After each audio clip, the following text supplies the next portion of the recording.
So my name is Evie Calcutt. I'm a senior financial sector specialist within the World Bank team, and I'm part of the crisis and disaster risk finance team of the World Bank, based in London, as part of a broader team. So today you heard already from my manager and my manager's manager, and now we're going to have a session where we get into a little bit of the more nitty-gritty and think how we can support some of the fundamental programs in countries through risk financing and in particular insurance. So I will just introduce the panel very, very briefly, and I'm sure they will no doubt introduce themselves further. But the key, really, one of the essential things about this panel is that we have a real mix of experience and kind of perspectives. So from Uganda, we have Miss Maris Wanyera.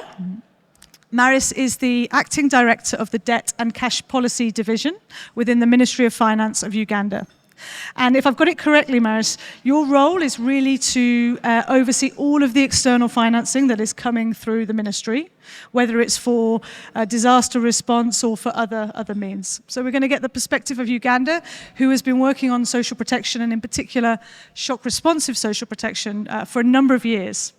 And then next to Maris is Karina Wally, who is the head of the public sector at AXA Climate and works across different stakeholders to bring kind of different aspects of technical support on adaptation and current and future climate risk management, as well as financing and financing tools.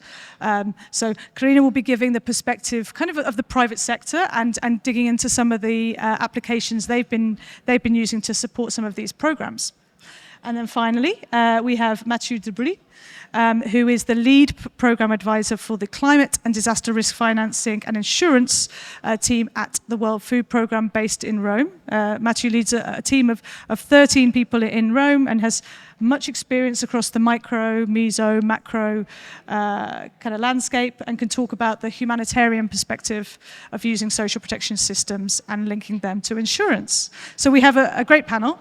I also see a number of people in the room that know a lot about this topic, so we're going to throw out a few questions, get some responses from the panel, but also we'd like to have a bit of a conversation as well, and feel free to ask questions to us or to each other, and we can make it as informal as possible in this very grand room that we're in.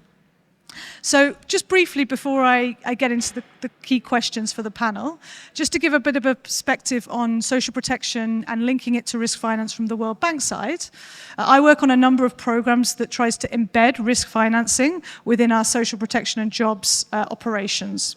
So where the World Bank has support programs to build safety nets, to build digital financial kind of infrastructure to make payments, my role is actually to think about how we can link risk financing to that, so that there is funding there when people, when the government need it to make payouts to those in need.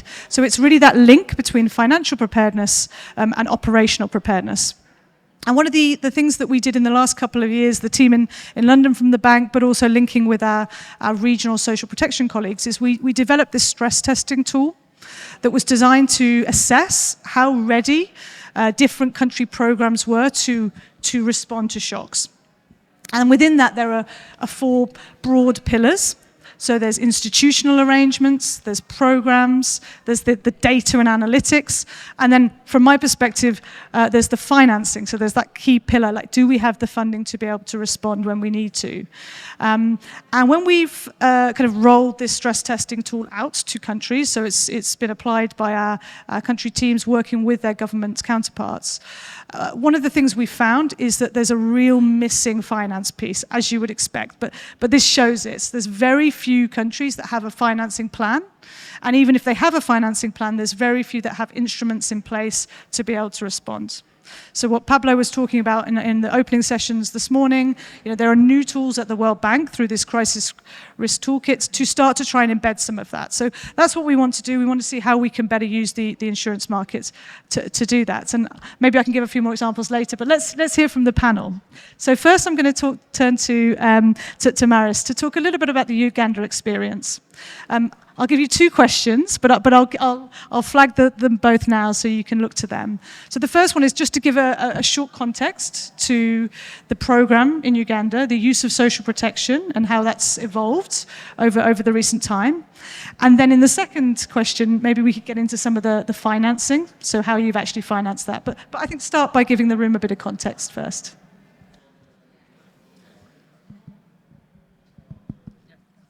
Yeah, thank you very much. And first, I want to thank you for inviting us to share our experience. We've learned a lot since yesterday, and I believe that you're going to continue learning more as we go on with the program. First, I want to maybe submit the apologies of Catherine. For those who are looking at the program, you're expecting to see a Catherine, not a Mary's.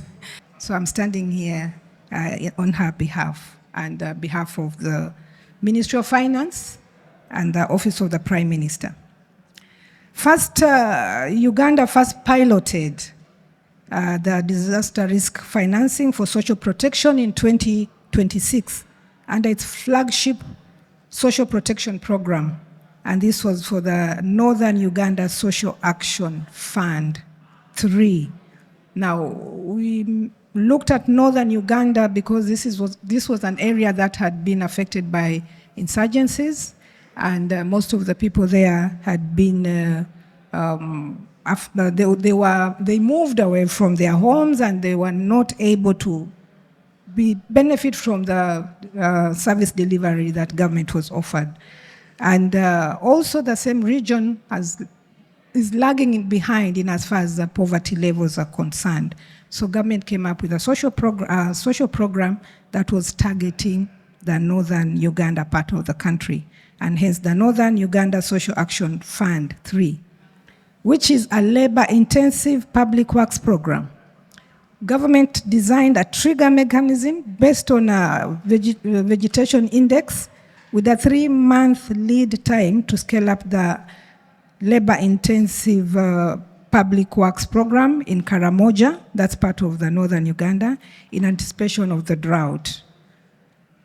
The mechanism triggered 3 times over the duration of the project, and government successfully supported over disaster risk financing related activities that benefited 58,000 households, with over 60% of the beneficiaries being women.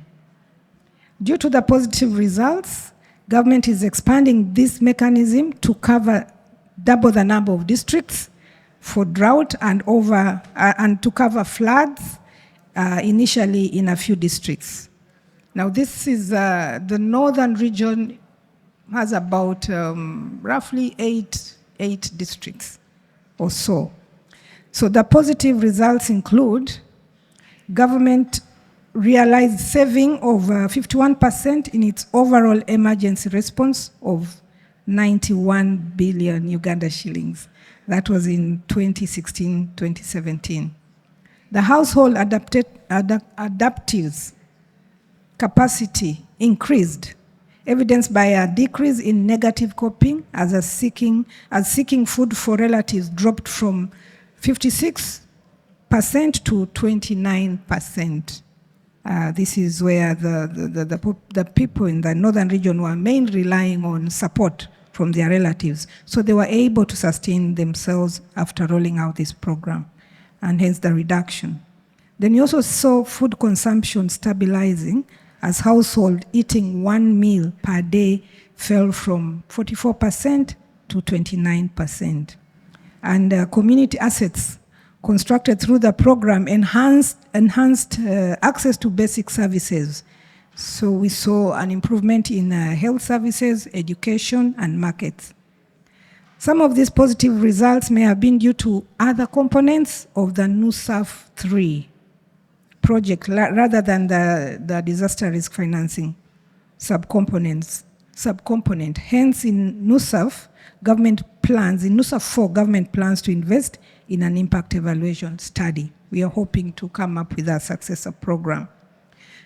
The current landscape of social protection in Uganda is that in 2020-2021, our fiscal year starts in July to June. So 2020, 2021, the coverage of safety net programs in Uganda was only 3% of the population, which is low given the poverty prevalence and vulnerability to poverty in the country and the level of inequality. The social protection sector has undergone a shift in focus from addressing humanitarian needs to economic transformation and resilience of poor and vulnerable households to climate shocks in Uganda. Investments in social protection have increased nearly threefold since 2003, from $100 million to around $300 million in 2024. NUSAF is the largest safety net program in Uganda, and specifically in northern Uganda, targeting and providing a package of benefits and services to the households in the poorest and the most vulnerable districts in the north and eastern Uganda. This was expanded beyond just those districts that had been affected by insurgencies to districts that had high poverty levels. So, Maris, if I may, just this is a good interjection point. But what you've done there is you've given us a great sense of this program, such as the NUSAF program in Uganda, and these are the similar programs being undertaken and government delivering them in many other countries in Africa and beyond. So we've all got that in mind now, and it'd be great if you could touch on how you're financing this program. So you mentioned that so far there's been 3 years where the program has scaled up. And then moving forward, do you plan to introduce insurance into the program? Maybe you could touch a little bit on some of the challenges around doing so and the aspirations to do so. Okay. Thank you. Yeah, thank you so much. As I said, the program started around the time where the northern part of the country was just moving out of the insurgency issues. And that was around 2003. And in 2003, we came up with the NUSAF 1. This was mainly focusing on the insurgency, vulnerability, and humanitarian crisis. And it was partly sponsored by government and development partners, and with the support of the World Bank. Then in 2009, we had the NUSAF 2. The first one was around $100 million. In 2009, we had about $135 million, which was focusing now on recovery and rehabilitation through the lenses of regional affirmative action. And that is to support the country's northern part that is lagging behind in development and institutional building. Now, from addressing insurgency to now rehabilitating, and still targeting the region that was lagging behind in as far as poverty and service delivery is concerned. In 2016, we had the NUSAF 3, and this was $130 million, supported by the World Bank and government, partly. The focus was on livelihoods with complements on human development, microeconomic small businesses, and then value chain linkages. This was under NUSAF 3. Now, NUSAF 3 was mainly focusing on how we can improve the livelihoods of the people that were still lagging behind. And then to some extent, it also addressed minimal infrastructure. So we are now looking at NUSAF 4, which is going to be upscaled to around $276 million. And we are hoping that this one is going to support the transformation through supporting sustainable livelihoods, enhancing poor and vulnerable households, and then resilience to shocks, and strengthening adaptive social protection systems. At this point, we are for the region that is affected, we are looking at how government can also bring on board the insurance arrangements that we have in place, but not upscaled enough to support the entire country. For the people in this region, it will be upscaling the agricultural finance agricultural insurance, which is already in place, but not big enough to cater for the droughts and farmers who are being targeted in this case. Now, we are also working on the disaster risk financing strategy, which is going to be larger this time, and we are hoping that we can bring on board insurance companies to partner with government to see if we can support the NUSAF beneficiaries to be involved in other activities other than agriculture, and also address the climate change, because part of this region is largely affected by, we are already experiencing floods in this part of the country. Thank you. Thank you very much, Maris. So just to, if I can, summarize very briefly, one of the key themes is the evolution of this program. It started very small, was built up, and getting that groundwork, so those networks, that trust in the government, this program can support households. And so now you're in the fourth iteration. Now's an opportunity to look to some potentially more innovative financing beyond World Bank supports, looking to the private sector, but also the layering within the strategy. So you have an agricultural insurance program, which is for a certain segment of the community, and then you have your social protection program, which is for the most vulnerable. And it's how does the government provide support both from the domestic market, but also from the international market. So thank you very much. So I'll now turn to Mathieu from WFP. We'd like to hear a bit more about the humanitarian experience in this, and then you and your team have been working on a number of instruments, so take the floor and share some of that experience. All right, thanks, Evie. Good afternoon, everyone. So WFP, I'm going to focus a bit more on our work at the macro level, although we also do work with safety nets at the micro and meso level, like in Ethiopia, for instance. At the macro level, we started working 4 or 5 years ago in the Caribbean region with the CRIF, particularly in Dominica and Belize. The idea was that when there is a payout with the CRIF, the government receives the money and can do what they want with it. But it doesn't necessarily have a lot of preparedness aspect regarding with a people-centered approach. So we decided that if we do a top-up on their existing policy, like 100,000, 200,000, for instance, and we agree that if there is a payout, the amount that is connected to this 100,000 flows through the social protection system, then we can probably strengthen it a bit, and also start educating a bit why insurance payouts can be useful for social protection measures. And so we did a first pilot that didn't pay out both in Belize and Dominica, but we also did it in Nicaragua. The big difference there was that the government had decided that if there is a payout, the payout will actually flow back to WFP so that we can scale up the school feeding programs. We signed the agreement, and a week later we had a payout. We were not ready, exactly. So we had to learn really super fast. How do we do that? Which was it's learning by doing, and when you don't have time, that's where you actually learn fast. The year after, in Belize, that was sufficient for them to start increasing the amount that would be allocated to the social protection system if there would be a payout. So there starts to be a little bit of preparedness and contingency planning, so that if there is a payout, it can, of course, that's very useful for fast onset to go to infrastructure, to go also to budget support. But if there is also some support directly to the people, that's important. And that's somehow what we would like to also start doing in the Pacific with PCRIC. Our experience in Africa with the African risk capacity is slightly different, because there WFP directly implements the response in parallel of the government. There it's a bit different because, well, in most of the countries where we work, social protection systems and adaptive social protection systems are still quite weak. So we need to see what can be done.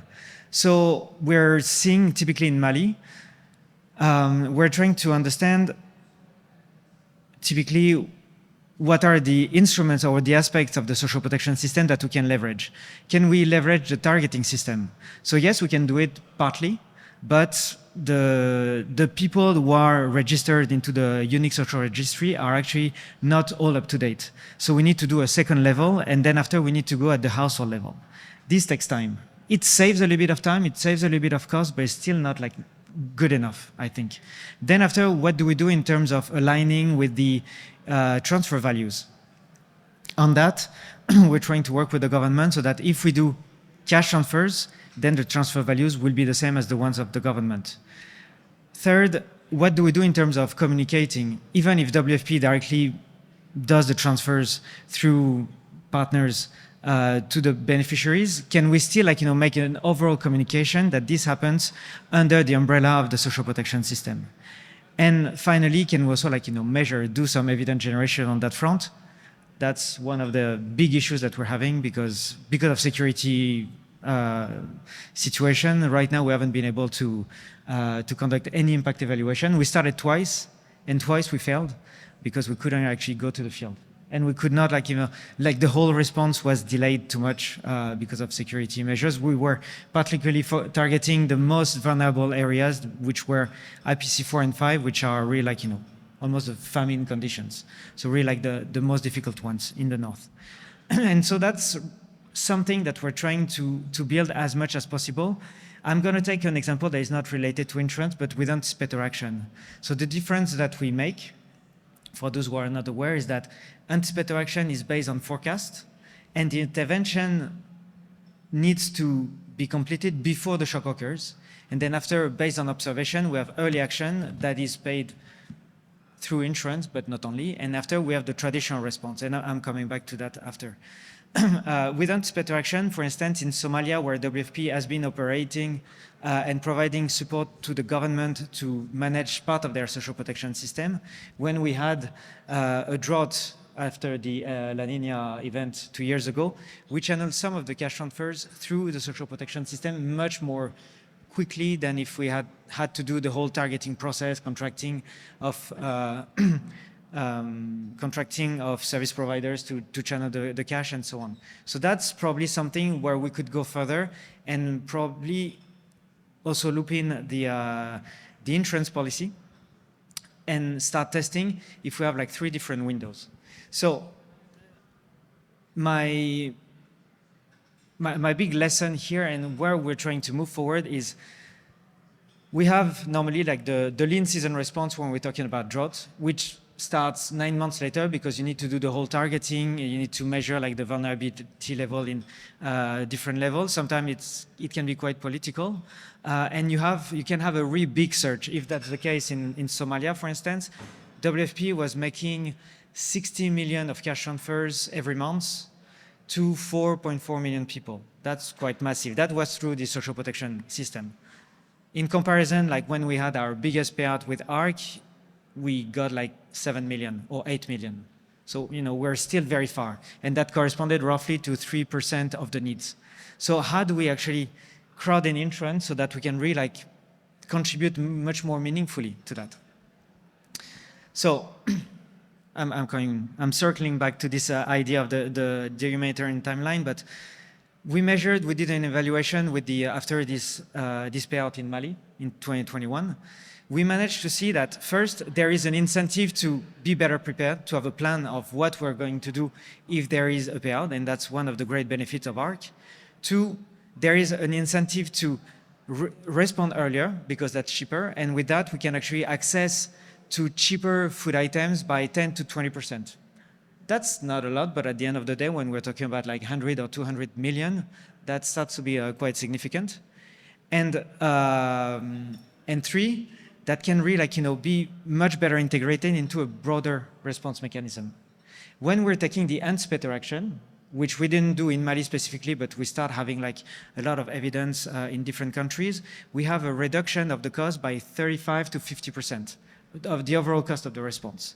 So instead of having a really big surge at the end of the process, which is 9 months later, if we start having 3 different windows that are very well articulated, that are very well integrated, then we can definitely be way more efficient, cheaper, faster, and also have probably more targeted measures and interventions depending on when we're doing it. Typically, if we're talking about drought, we can have drought-resistant seeds with anticipator action. Of course, not with insurance because that's too late, but that's really something that we can do. And hopefully, at the end of the day, if we manage to channel all that through social protection systems, then that's where we're becoming very useful. But I just have like 2 quick points. One is this targeting process.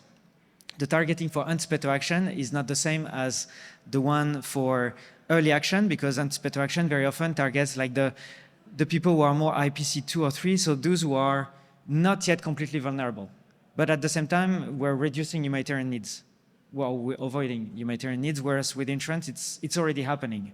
But that being said, we need this layering so that the social protection system is a lot more efficient. And 2, of course, we need to, if we have like 3 different windows, then we can be like way faster because we can rechannel, but you need to register everyone. So I don't know if there is already like one system, one country that has all that in place. But hopefully that's where we want to work towards for. Right. Thank you very much, Mathieu. And I can only kind of echo your thoughts and experiences and the work from what I've seen that WFP have been doing on some of the replica programs in the Africa region have really been quite catalytic to proof of concept. And the governments that I've been working with have said, oh, look what they're doing. We can actually build on that and take those experiences. So it's fantastic. Okay, we'll go to our third panelist, Karina, to give us a little bit of a perspective from kind of the private sector and what you've been doing with AXA Climate, whether it's through social protection or other kind of shock responsive mechanisms around how to get money into the system to link to those operational channels as well. So over to you. Is it on? Hello? There we go. Thank you so much. And so just to give some background, AXA Climate is very dedicated specifically on parametric insurance. And I think the 2 components where we come in, and other insurance companies who are focused on that, is both in the design of the parametric triggers, which don't necessarily have to be linked to insurance, and then also in actually taking that risk. So there's those 2 sides. It's the designing and the actual taking risk. So just to reiterate a few things that have already been said, but I think are really key to highlight, the financing component is so critical to get the social protection schemes actually functioning. And it's not just having the funding there, it's how do you get the funding quickly and efficiently, as you guys have been saying, to the right people. So those are the kind of things where parametric triggers, the objective triggers, can come into play and be really leveraged, as you've heard with a lot of these examples. And it's the climate component that really lends itself to that parametric triggering. Because I think a lot of the COVID conflict, I mean, that's not something you can really create a parametric trigger around easily. And the other point, I think, is again to say those same parametric triggers can be used along that continuum that Mathieu was talking about. So you can use something that makes sense along the whole timeline to say, one of the triggers is on forecasting data and is at the anticipatory side. And then there's a point where you actually are just releasing funds from the protection scheme, and then you can use, along the line, the same kind of parametric triggers that's all aligned on insurance to try and scale it up. So maybe having bigger payouts to the people who are on the list, but then also scaling out to say, are there more people than who are just on the normal vulnerable list who are now impacted because of a big climate event? So it's that scale out, horizontal and vertical. So I'm going to give 2 examples, and I think there are people in the audience who are probably better placed to give some of those examples. I'll call on you afterwards, or Evie will call on you. But just to show different ways that it can be done. So the first is in Malawi. We have Jacob with us, as well as David from ARC, ex-ARC, who works on the structure a lot. But again, the World Bank was really fundamental in helping I think it was the social support for a resilient livelihoods project, to try and set up that social cash transfer part. There was the public works, climate smart, as well as that livelihood support intervention. And it's covering 600,000 people, 6 drought-prone districts. And it is a little bit complicated because, as we were discussing earlier, it's ARC, African Risk Capacity, that's actually providing the insurance and providing that scale-up to the social protection scheme. And it's through 2 different ways. So it's just the normal ARC coverage coming through that's got much more flexibility in how the financing can be used. But then you've also got this government-driven program where they've come up with their own parametric triggers on how they want that social protection scheme to be used, and ARC is also ensuring the scale-up of that specific program. So there's two benefits, because you're getting that government-driven program and the scale-up, and then you're also getting that flexibility from the kind of more open-ended ARC kind of vanilla product. And there has been a payout already. The payouts are typically done within 2 weeks. I think the coverage was up to 10 million, so it's substantial, and it's been financed by the Global Shield. And I think there's also, maybe Evie, you can help me up, there's a contingency fund layer as well. So if there isn't a trigger, if there isn't a triggered insurance event, then there'll still be money coming through. Yeah, exactly. So the program's financed by this risk layering strategy with some contingency funds that the World Bank is supporting, and then the government purchased an insurance policy to sit on top of that the Global Shield financing facility supported. It is a little bit complicated in Malawi because there's these two programs, and the intention from the Ministry of Finance, and Jacob could talk to that, but is to think about how to take lessons from these programs and to kind of bring them together going forward.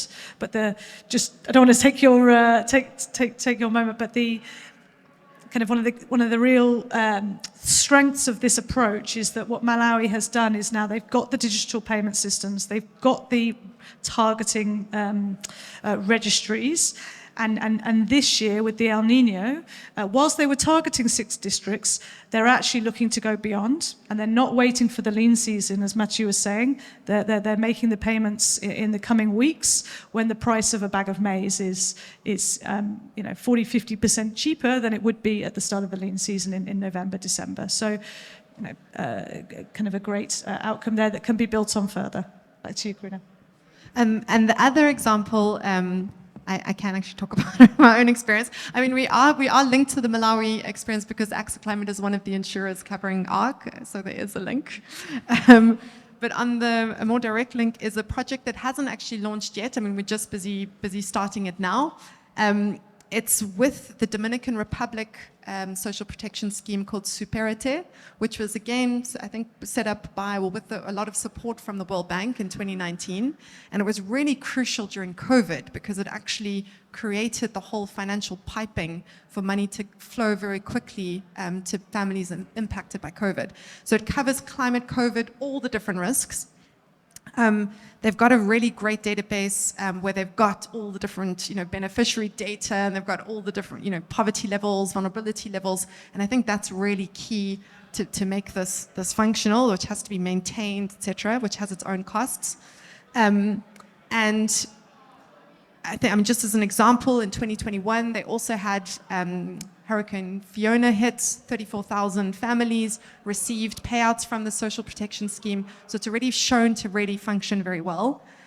But when you dig into it, the process for actually getting the money and deciding who gets how much is not that efficient. So you can compare it to the indemnity insurance program. They're actually sending people on the ground to every single house to assess what the damage is, how much each family has been impacted, what their poverty levels are, and therefore how much they should be getting. So that obviously takes months. And then that all gets collated by the Emergency Bonus Technical Committee, who then sends a report to the Ministry of Finance asking for this, funding.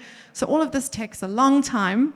And we want to come in and see how to insert parametric triggers into that process to say, if it's at least for the climate component, to say, hurricane, bog standard hurricane triggers to try and get that money out quickly to predefine. So, we've already got the geolocations for the people. It's easy, it's quite straightforward to actually create the parametric structure that could replace that cumbersome kind of on-the-ground process that they have at the moment. So we are working with CRIF. David looks a bit confused, but we're going to be working very closely with CRIF because we want to try and reuse the models that have been done already, as has been done with the WFP, reuse at least the hazard models and just create that people-focused exposure layer to create a cover for the social protection scheme. So that's another example. And then just two more things I wanted to add. I think the forecasting aspect is really important. We're involved in another World Bank project in Ethiopia where we're looking at whether a forecast-based financing system would be feasible for the country for flood in certain basins. And from what we've seen, I think if there was a social beneficiary list that had already been created and there were these kind of digital payout schemes that were in place, then it would be a no-brainer that it would be feasible because you can get the money very quickly to the target people based on flood forecasting data. But I think without that, I don't know if it's actually even that useful to have these kind of forecast-based systems in place without those two other components. I'll leave it at that. I think it's a really exciting area. Thank you very much. We'll go to kind of any questions in the room, but I just wanted to give three lessons I've learned over the last few years whilst working with country clients and my colleagues on this topic, and very much links to what the panel have said, in particular what Karina was saying there. The first one is demystifying some of the data and analytics so that the governments who are implementing this really have ownership and understanding of the products, finding a way to bridge some of that gap. The second is on procurement of insurance for governments. It's intimidating, and it can be very challenging for governments to do that directly when they don't have a strong domestic market and a regulator who can support them. So finding ways to actually open those opportunities, whether it's through some of the risk pools or otherwise. I could share some of the kind of nitty-gritty of that, but it was very challenging in a couple of countries that I worked in. And then thirdly, on the finance. So it's really, the Global Shield Financing Facility has helped us test through the World Bank operations some of the proof of concept. It would have been very hard to do that without some of that funding in these fiscally constrained countries and environments. So how can we take that and build it further and access more funding for these things? So they're my thoughts, but I'd like to offer you all an opportunity to ask any questions or just make any comments.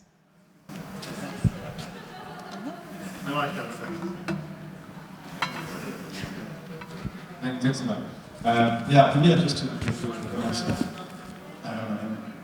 coming a couple of times.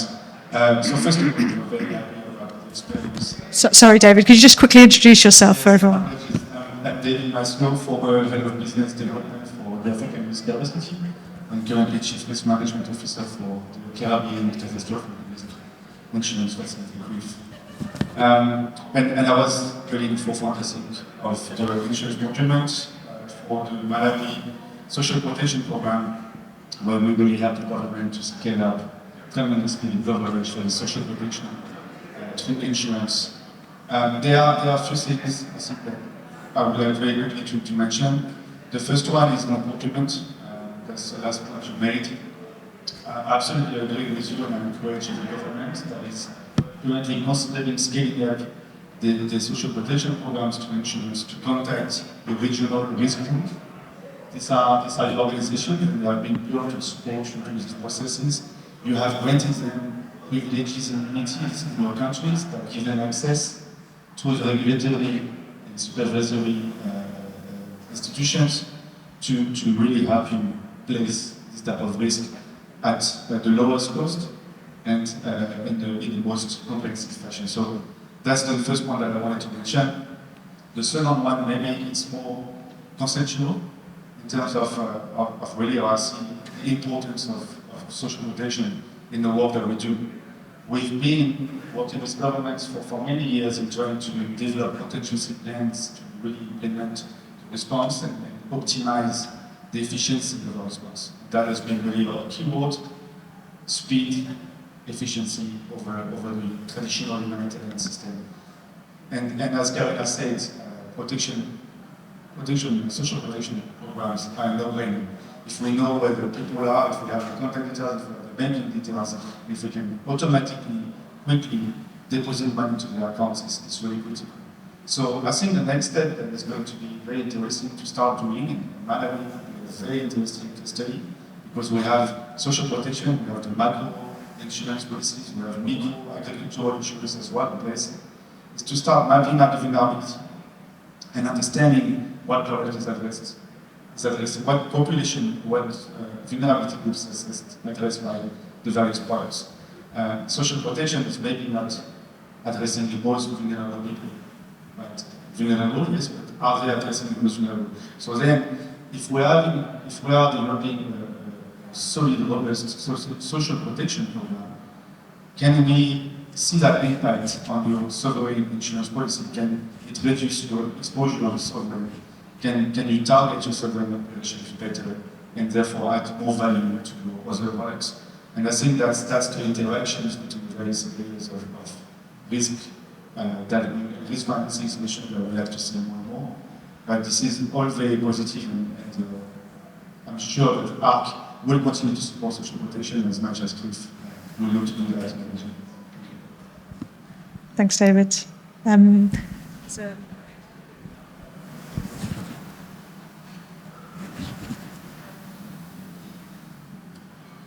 Thank you and good afternoon. So my name is Rami. I'm from the African Development Bank. My question goes to the panelists, especially to Mathieu. You've raised a very important point on identification of the beneficiaries. Because I think if you're saying that we want to upscale the social protection, we need to take into account elements of vulnerability to climate change, because social protection scheme go way beyond climate change, but then you're coming to buy or introduce a policy that really caters for climate change. So how do you go about that? And how do you make ensure that when there's a payout, especially governments, right, that the funding, even the payout is actually used to address those people that have been targeted before? Because I think if the money goes into the common part of social protection, then I think there needs to be a way before some sort of contingency planning, right? Which says for the people that we've identified, this is the people that actually want to benefit the payout. I want to share a bit of an experience that we're not discussing in the context of the World Bank in Berlin, in the context of the program that I'm sharing, the African Statistics Financing Program. And Berlin, the social protection team in Berlin is really trying to, from the World Bank, trying to have a social registry plus that is going to identify people that are vulnerable to flooding, because flooding is a big issue. And then the idea would be that once that social registry process is effective, we will then come and support the country to have the protection for that, for that. So, meaning, and the idea would be that, you know, if there's a trigger, then the process of the trigger will be used to provide support to that, to those that have been identified. But then it goes also back to what you've said, you know, how do you balance out, you know, so that, you know, those people do not get favored because the trigger was identified them before, vis-a-vis those that maybe, vis-a-vis the normal, you know, social protection scheme that the government has put in place. Thank you. Thanks. Simple question. Actually, that's where I'm coming, where I'm gonna say I don't think it's a no-brainer. I think it's super complex. And exactly what you said, that makes it really difficult, probably even more for fast onset than slow onset. I think it's a little bit easier to identify the regions that are more prone to drought, that are more vulnerable. I was talking about Mali, like, you know, the north of Mali is by nature a lot more food insecure than Bamako. Yes, there are some regions that are more prone to floods, and it's a little bit more difficult, but then when you have like a big flood, basically everyone is hit. Or when you have a hurricane, everyone is hit. When you have a drought, it's the most vulnerable who are hit first and who are suffering the most, and like, you know. So that's where you need to also build resilience. I don't know how you do that in terms of targeting, honestly. I think it's a very complex thing, so probably that's good to have, like, you know, a larger database, and then like being able to have some indicators based on this.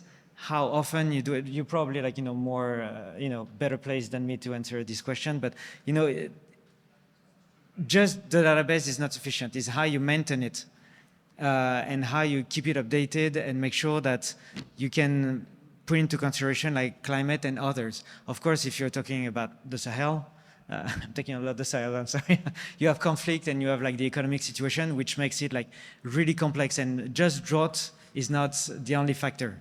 So social protection into that is difficult, and that's probably the reason why there are not a lot of countries with a strong social protection system yet. And we've got 1 minute, but just very quickly, Donald, on your point around how do we make sure the money gets, I mean, that's the Ministry of Finance to put in place very strong governance frameworks.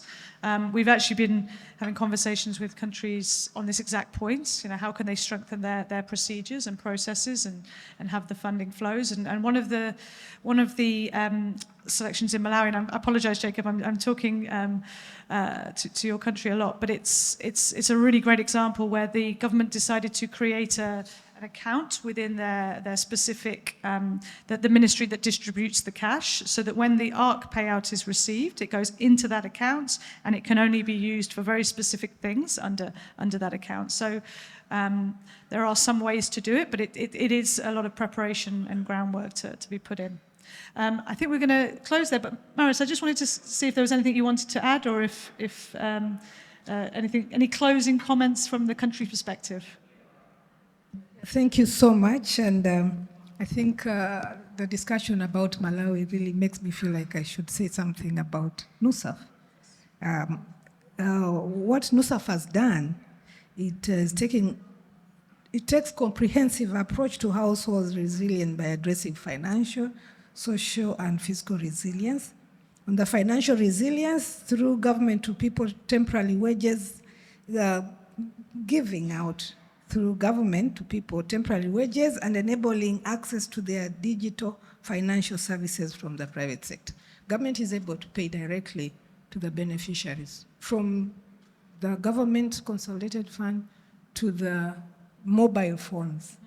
So they are able to get that support. And it's not easy to identify, as you say, the vulnerable, but somehow, because we were looking at a region and the districts and rural-based, all were supposed to benefit. Of course, it's a big challenge when it comes to whether the impact was realized as expected.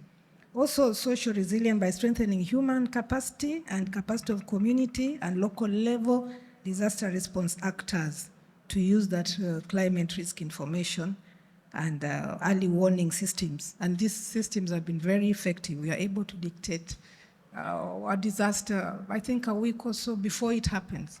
The challenge has been, do we have adequate funds? Because we have the contingency fund, which is managed under the Ministry of Finance. It addresses all the other risks other than those that are nature related. And then the NUSAF program was mainly for the designated group. So that challenge is financing. Maybe then we need to work better and see how do we bring on board insurance to support that. But the issues raised, the data issues, the capacity issues, I think it's a requirement that we all need to work on as countries who are currently exposed to different levels of risks. And also for us who are mainly Arab country, I think we need to go beyond financial insurance. We also need to look at how do we provide the required and the right inputs that he was referring to support the vulnerable people. So I thought I should mention that. Thank you. Well, thank you so much. And it's fantastic to see all the groundwork that's been done in Uganda. And now you're moving to your fourth iteration, and there's a plan for an insurance component. It'd be great to hear back once that's implemented, and we can all learn from the Uganda program. Thank you so much, and thank you to Karina and Mathieu as well. And if we could just say thank you, and we'll close there.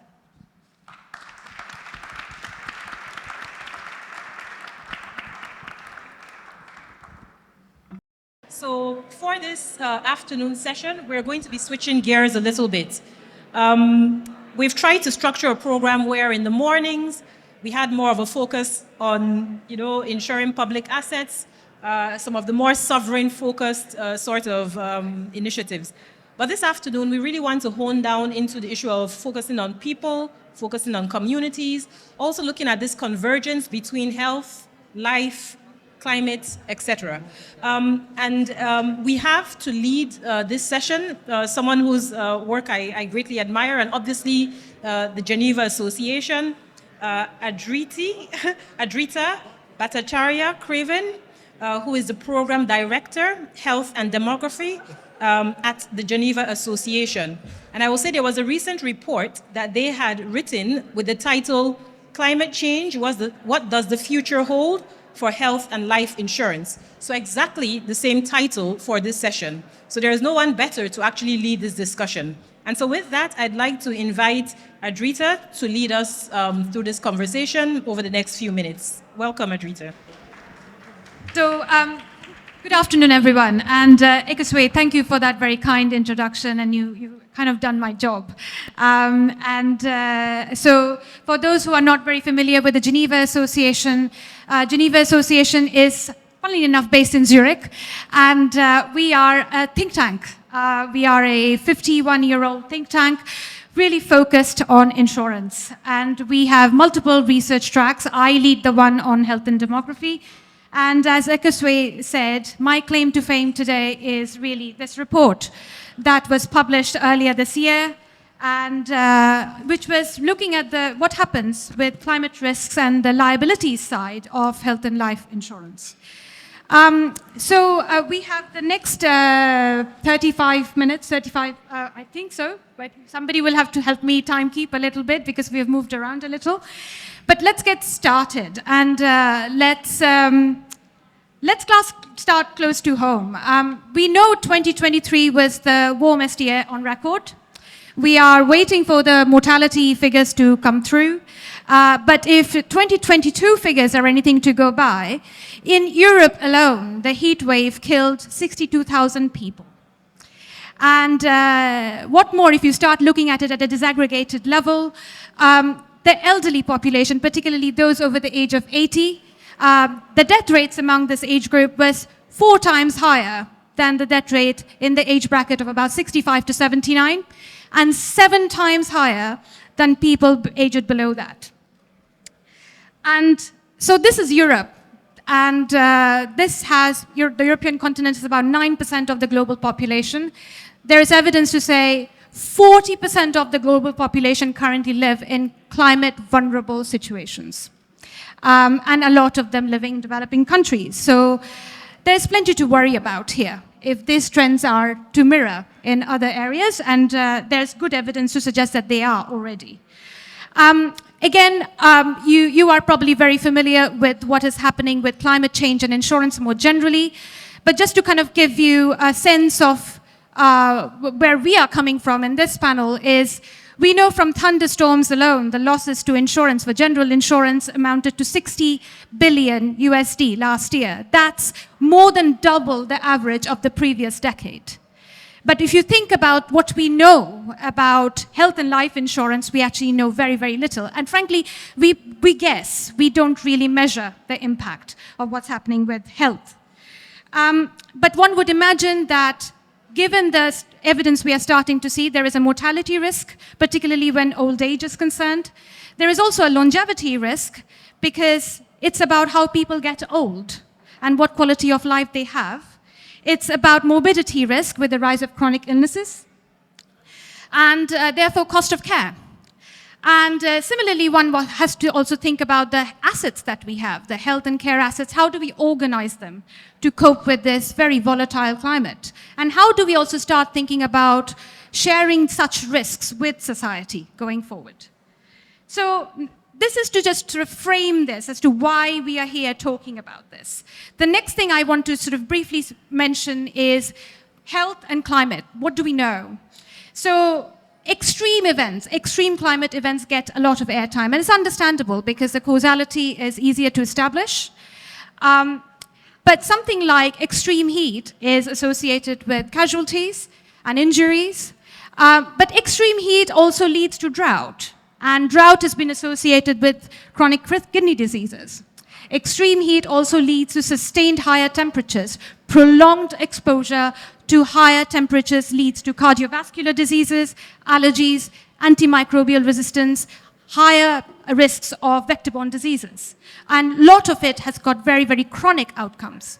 So while it's understandable that we are talking, when we think about health, immediately about the fatalities, about extreme events, by solely focusing on that alone, we actually risk missing out on the events that have a long tail and potentially more costly for health and life insurance in the longer run. Now, it comes to quantification. What are the struggles that we have with quantification? My friends here from World Economic Forum, they published a report earlier this year, and they estimate about 14.5 million deaths directly related to climate change in the next 25 years. And if you just do a rough calculation back of the envelope, that amounts to about 1% of global mortality, additional mortality. So it's something that we know and something that we should be aware of and do something about. But there is a very big unknown, and goes back to my point I was making earlier. It's what I call the morbidity risk, or the worst kind of longevity risk, where people live for a very long time in a very poorly state. And 7 of the top 10 killers in the world are non-communicable diseases. And yet we don't know how climate and climate-related health risks are going to shape that disease burden, existing disease burden, and potentially trigger more. We know we have no tools to do that. We do not have any means to attribute those risks right now.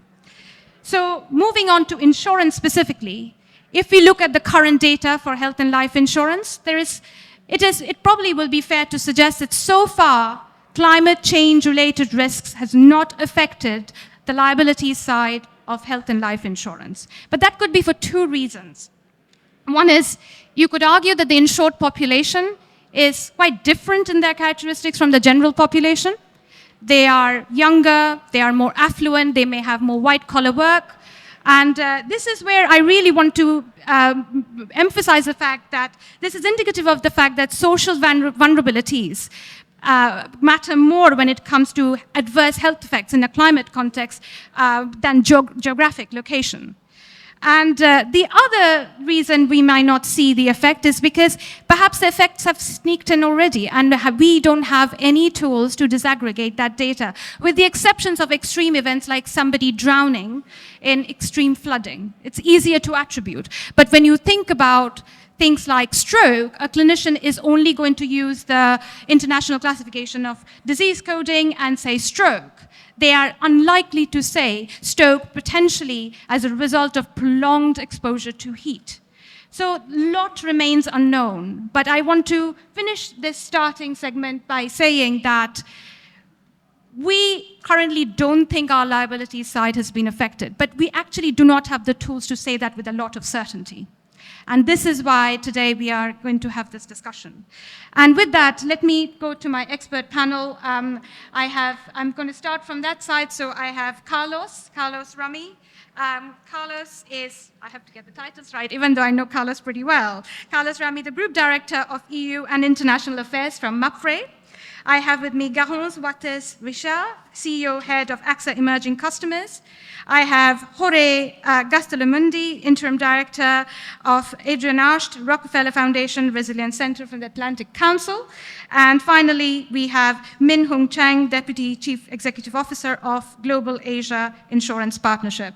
Thank you for being here and sharing your thoughts. So let me start with Carlos. Carlos, you have seen the Geneva Association report, so I won't go over that. But what is Mapfre's take on it? How are you thinking about climate-related health risks in your products? A very good afternoon to all of you. I'm very happy to be here in London. It's a fantastic city, fantastic place, and also a pleasure to participate in this panel of IDF. Coming back to your question, Adrita, I could summarize the approach we are following in Mapfre with 3 headlines. First is accepting reality. Second is insurability versus affordability. What should be first? And the third one is the importance of collaboration. So first, regarding climate change impact on morbidity and mortality rates, we had to start by accepting reality. That is, climate events like heat waves, droughts, floods, for example, are increasing in terms of frequency and intensity. And if we combine these events with pollution, plastics, bad air quality, it will impact on current mortality and morbidity rates for sure. We think in Mapfre that health of our planet is closely linked to the health and well-being of humanity. Thus, we consider that climate change, but also pollution, deforestation, and biodiversity loss are calls to action. And as insurers, we see on the ground the devastating effects of natural disasters and the impact they have on communities and economies. So we think that it's our duty to drive change, helps mitigate risks, and offering solutions that help to increase resilience of society. In second place, the challenge is how to develop solutions that guarantee insurability of risk and affordability of products. Headed to cover health and mortality rates in the near future in a context of climate change. It was mentioned before, climate change does not take into account human borders or jurisdictions. So in this context of uncertainty, we were forced to make a decision that was, what should be first, insurability or affordability? In our opinion, the first thing always, and I say always, should be insurability. If the level of uncertainty or the regulatory framework does not favor the entry of insurers, or what is worse, promotes the exit of insurance undertakings, then we have a problem. Therefore, priority must be insurability, especially when we talk about health and life. And to do so, we think that we can act together with other stakeholders in several areas, like, for example, data collection and process. Regulation of data protection, regulation of artificial intelligence for processing, and regulation on open insurance to share that data. Also, removal of premium caps, promote the mutualization of risk, and last but not least, educate society, including authorities, on the role played by the insurance sector, such as, for example, this forum, IDF, Geneva Association, and others do. Once we allow insurers to adequately assess the risk to cover, then we can act or start to act on affordability. Good examples, for example, or to put some issues on the table to act on affordability, we can mention that encourage innovation based on digital, for instance, use of smartphones to communicate with clients for alerting of imminent climate events, heat waves, hail, big storms, and give them some advice in order they have time to prepare. So that could be a good example regarding using technologies for innovation. And also support development of deep insurance markets based on level playing field that increases capacity of the industry to take morbidity and mortality risk. And finally, I was mentioning our last headline was we believe in Mapfre, we believe in the importance of collaboration, as IDF also promotes. Our group likes engage with governments, with the scientific community, and with civil society to advocate for policy changes that fosters climate resilience. In our view, it's not about making the industry more resilient. It's about creating a more resilient economy and society. I stop here. That's great. So my key takeaway from that was really looking at insurability, which I think you're basically what you said was focusing on prevention and doing more to not let it get too late where affordability becomes an issue, but also important points, Carlos, around the ecosystem and the things that we need to manage in order to help intelligent planning for that insurability. Great. So Garance, same question to you as an insurer. What's AXA's take on health and life risks when it comes to the way that you're working in your markets? from climate change. Thank you so much. And I have to say, I'm really happy to be here with so many familiar faces. And I feel like we've moved quite significantly within the IDF in the last few years. So it's quite comforting to see that it's discussion, but it's also action. So thank you very much. You know, when I was preparing, I was trying to think what kind of small added value I can add to an audience like yourselves, who are already experts, right, in this area. And it was this weekend. And I thought back all of a sudden to a conversation I had with our CEO, Thomas Buberl, maybe 7 or 8 years ago, which goes to show you why some people are CEOs. They're just smarter and more visionary than everybody else. And he said, you know, you're working on inclusive insurance, but you should be looking on migration flows and on climate migration. And you know what? In 2016, we weren't talking about it that much. It wasn't that big a deal yet. I mean, experts knew, but the bigger public, right, didn't know. And so when I listened to what you were saying and the questions I've been asked to answer, I think we should take into account the absolute objective of being extremely clear on the impact of climate on health and life, but also the relative one, because if we don't act, then we won't stop this migration, and these migrations will destabilize the world. And one way of acting is making sure there is a strong enough, resilient system in place that people don't need to leave. Because where are they going to go? How many countries are going to accept them? How many countries are going to feel like it's a cause of instability, of great social inequality? So beyond sort of the actual risk landscape and how do you create the products and how do you work between the public and the private sector, I think we need to pause and say, one of the relative reasons we're doing this is that we want people to be able to stay home because they're better at home. Because if not, they find themselves in countries where they have no identity, where they're not known to anyone, where they can't benefit from any of the public support, where they're no longer in contact with who they feel they are. I just wanted to point that out because I don't hear that very often, and I really think we need to double our efforts and our thinking just for that very reason. But back to your question on life and health risks. We all know, high level, and me probably less than you, but that climate is having an increasingly clear impact on on health. Is it like the Geneva Association report, which I thought was extremely instructive, acute vector-borne infectious diseases is one thing, non-chronic, more of a chronic approach is another thing. I think we underestimate the impact of heat on obesity, of heat on diabetes, of heat on violence, et cetera, et cetera. Yes, and you know, scientists are looking into it, and we'll understand that over time, and we're accelerating, and thanks to data and into artificial intelligence, we'll get to know that, right? But once you've said that, and I'm not going to go into the different impacts that it has, plus do we even know that COVID is a consequence of climate change? I don't know. Is it even important? I don't know. Is it important to be able to demonstrate that a disease is due to climate change, to be able to cover it? So if you're sick because of a disease linked to climate change, yes, you're covered by a product, and if not, no. I'm not sure that's exactly the right way to look at it.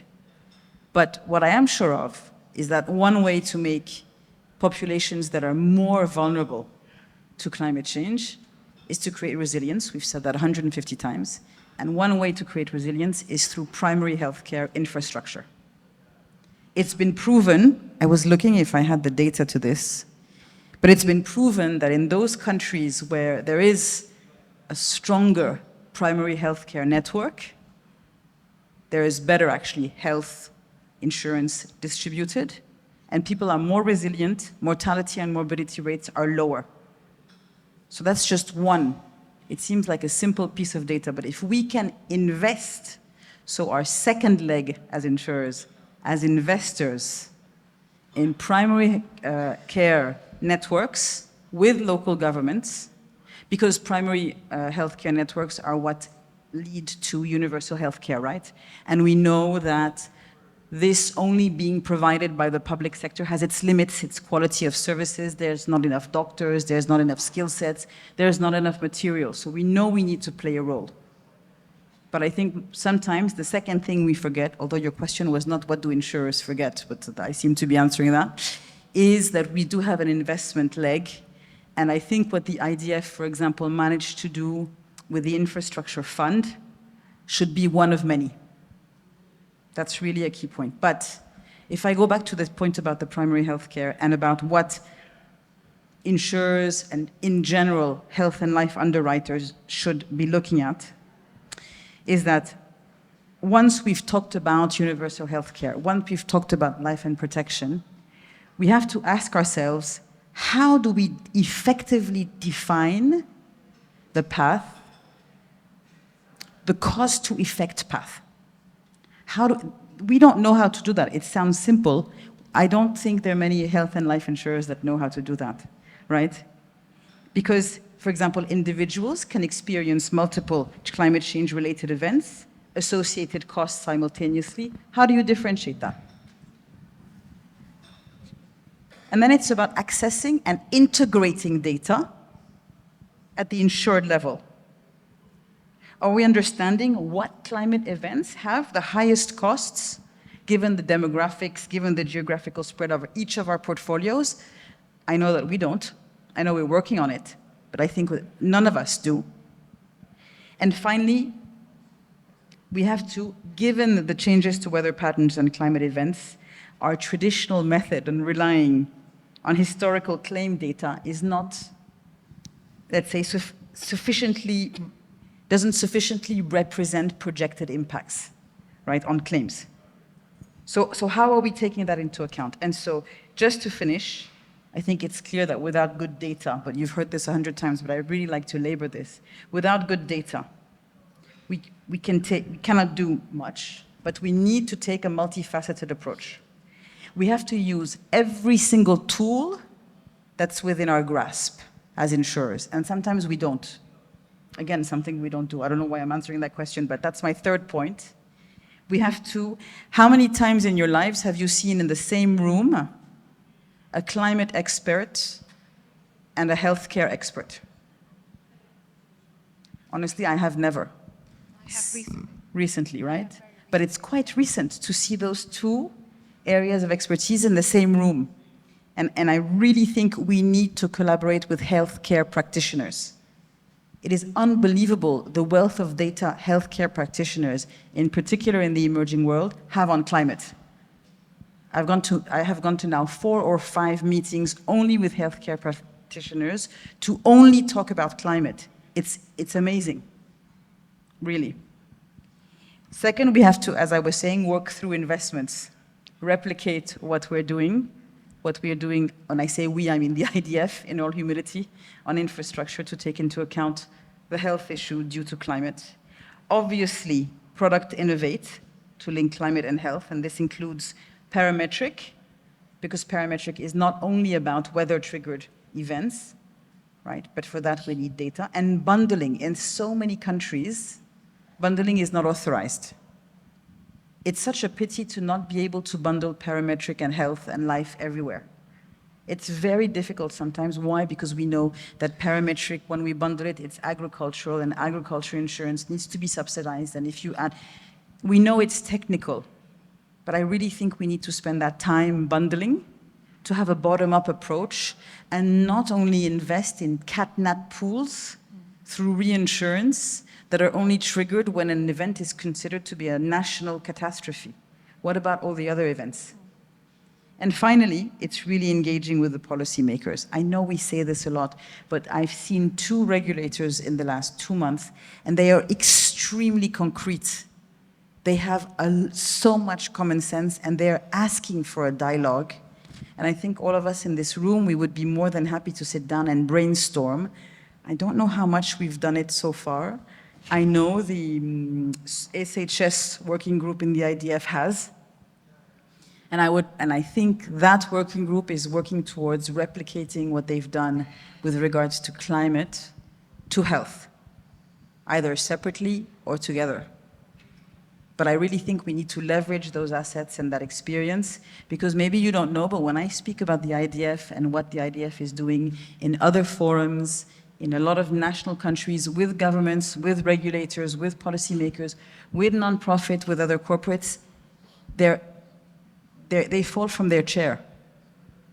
I'm not sure they all know about it. Maybe we should communicate more, I don't know. But honestly, it's very impressive. So in answer to your question, we should do more of the same. And those are the three elements that I would say we are ignoring. And maybe we should do more about. Absolutely. So point well taken there, Garance. And actually, I can see some similarities to what you have mentioned and what Carlos talking about. It's once the data and being able to use it, being able to have it, then being able to access it in some cases, and being able to plan and design things intelligently, which takes me to Jorge. So Jorge, I mean, the work that you are doing in India on the women's insurance in agriculture has been noted. I mean, it is even cited in the report that we have written. So it would be great to hear from you a little bit more about the product, and particularly also some of the pain points, and how do we think about scalability, and how has it gone so far? Thank you, Adrita. I have to say that as a Peruvian male, I'm quite honored and touched to have been invited to talk about the lives of 21,000 Indian women. I feel quite touched about that, and just wanted to say that from the outstart. This project I'm representing 3 organizations today. So the Self-Employed Women Association, Blue Marble, and Arsht. And I wanted to address the big fat elephant in this beautiful room, which is why women. I've been asked that question many, many times over the past months. Why focusing on women? Why not everybody? And of course, extreme heat impacts everybody, but particularly vulnerable groups and communities, and in particular women. Extreme heat, it's a predatory force. It goes and seeks the most vulnerable and weak communities in our societies. And women are part of that. So as a hazard, it's extremely, particularly impactful on women. But also women dominate a set of sectors that are particularly exposed to extreme heat. So outdoor working, from street vendors to activities in the agriculture sector. So that exposure, given the dominance of women in those sectors, it's important to consider. The other element that it's important to consider is that women are the social pillars of their families. So if women's health is impacted, both the elderly and children that are protected and supported by women will suffer. The other element as well for answering the question of why women is the wage gap. There's an average wage gap of around 20% between men and women around the world, in the developing world, and heat only exacerbates that, given the factor I said about women being exposed to outdoor work and extreme heat. And then women just, as a matter of fact, they live longer than men. And the elderly also is a part of a population that is most impacted by heat. So there is a majority of population in the elderly sector section that it's represented by women. And other physiological aspects, including pregnancies. So when you are asked about why women, there are multiple factors. And I think we need to be extremely clear and very, very, very explicit about that. Now, what we have learned in the process is that with all of that, we needed to develop a policy that could actually address that. So in the case of income, for example, we looked into how we can make payments that were 10 days on a 10-day period as opposed to waiting until the end of the season. So allowing for income to come easier. But just to explain a bit of the initiative itself, the idea of this parametric insurance is to address the potential loss of income due to extreme shocks, so heat waves, and how women would lose that income otherwise if they don't go to work. So the parametric insurance triggers and pays and supplement part of that lost income. And, but insurance, and that's probably the main lesson learned from this process, is that insurance, as many of you have said, is not a silver bullet, but it forces and opens a window for discussion about preparedness and heat stress, and the understanding of how different populations in a society, in this case women, actually are impacted on their daily lives by extreme heat, and allows that conversation to happen.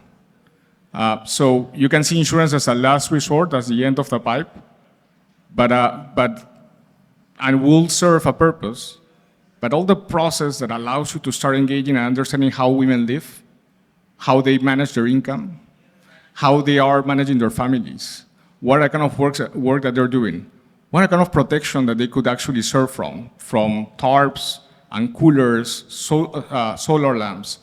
All of that addresses social inequalities and social vulnerabilities that otherwise you wouldn't have an opportunity to discuss. So let's see insurance as an opportunity to actually open up those windows.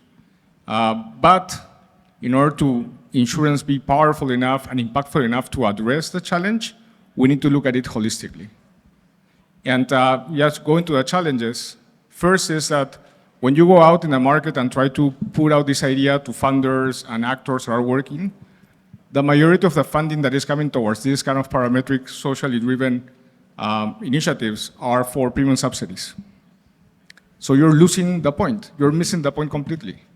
So I would just, challenge the audience here and other actors that are connected with us to think through that insurance is an opportunity to open up a holistic discussion, and there are so many other layers of social sustainability and support and social resilience that need to be embedded into the initiatives that we all have. The second is the financial sustainability of this project. So far, in the first year and now in the second year, we've provided subsidies coming from grants. But the idea is that this could actually be embedded into safety nets and social protection services. So that's a big challenge as well. And the final challenge that I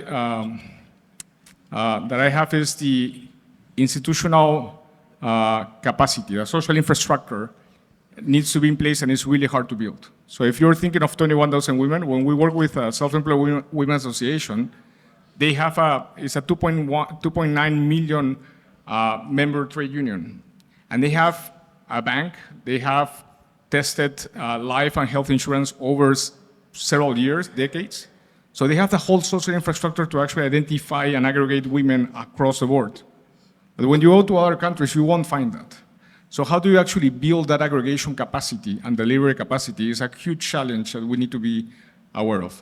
So I'll stop there, but yeah, thinking of insurance as if I can just finish with one idea is insurance indeed is not a silver bullet, but if it's used as part of a bigger package, a holistic approach to addressing social vulnerability, then it's a great means to do a lot of good. That's great. Thank you, Jorge. And hold that thought. And I have promised Min that you will get your 5 minutes. So Min, over to you. So like us, you also do quite a lot of research. In your case, it's focused on Asia. And I know you've done a ton of work on protection gaps. So it would be really good to see what are you seeing in your regions? How do you see climate-related risks affecting protection gaps? Well, I think in terms of how climate change is affecting protection gaps, we've already discussed that a lot, right? Even in the Geneva Association paper, you've talked about how there can be different implications on health outcomes, various health outcomes from acute events, from chronic events. All this means is that the potential economic losses due to deaths, due to illnesses that's attributable to climate change is increasing. And you compound that with the relatively low insurance penetration rate, especially in many parts of emerging Asia. The life insurance penetration rate is really low. And in fact, in some countries, over the past 10 years, the life insurance penetration rate has been decreasing rather than increasing. So all this compounded together just means that the protection gaps is increasing at an alarming state. Now, our work on protection gaps, and I would say that actually what I'm about to say is something that has been repeated many times throughout these 2 days, and it's actually very much in line with the theme of this IDF Summit of prevent and protect. I'll talk about provoke later.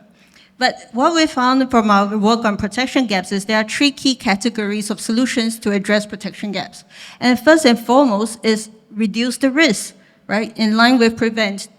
So risk reduction, risk prevention, mitigation, adaptation measures, that either decreases the frequency, the incidence of the risk events, or the severity of the risk events are what we need to look at first. And Carlos has also talked about insurability.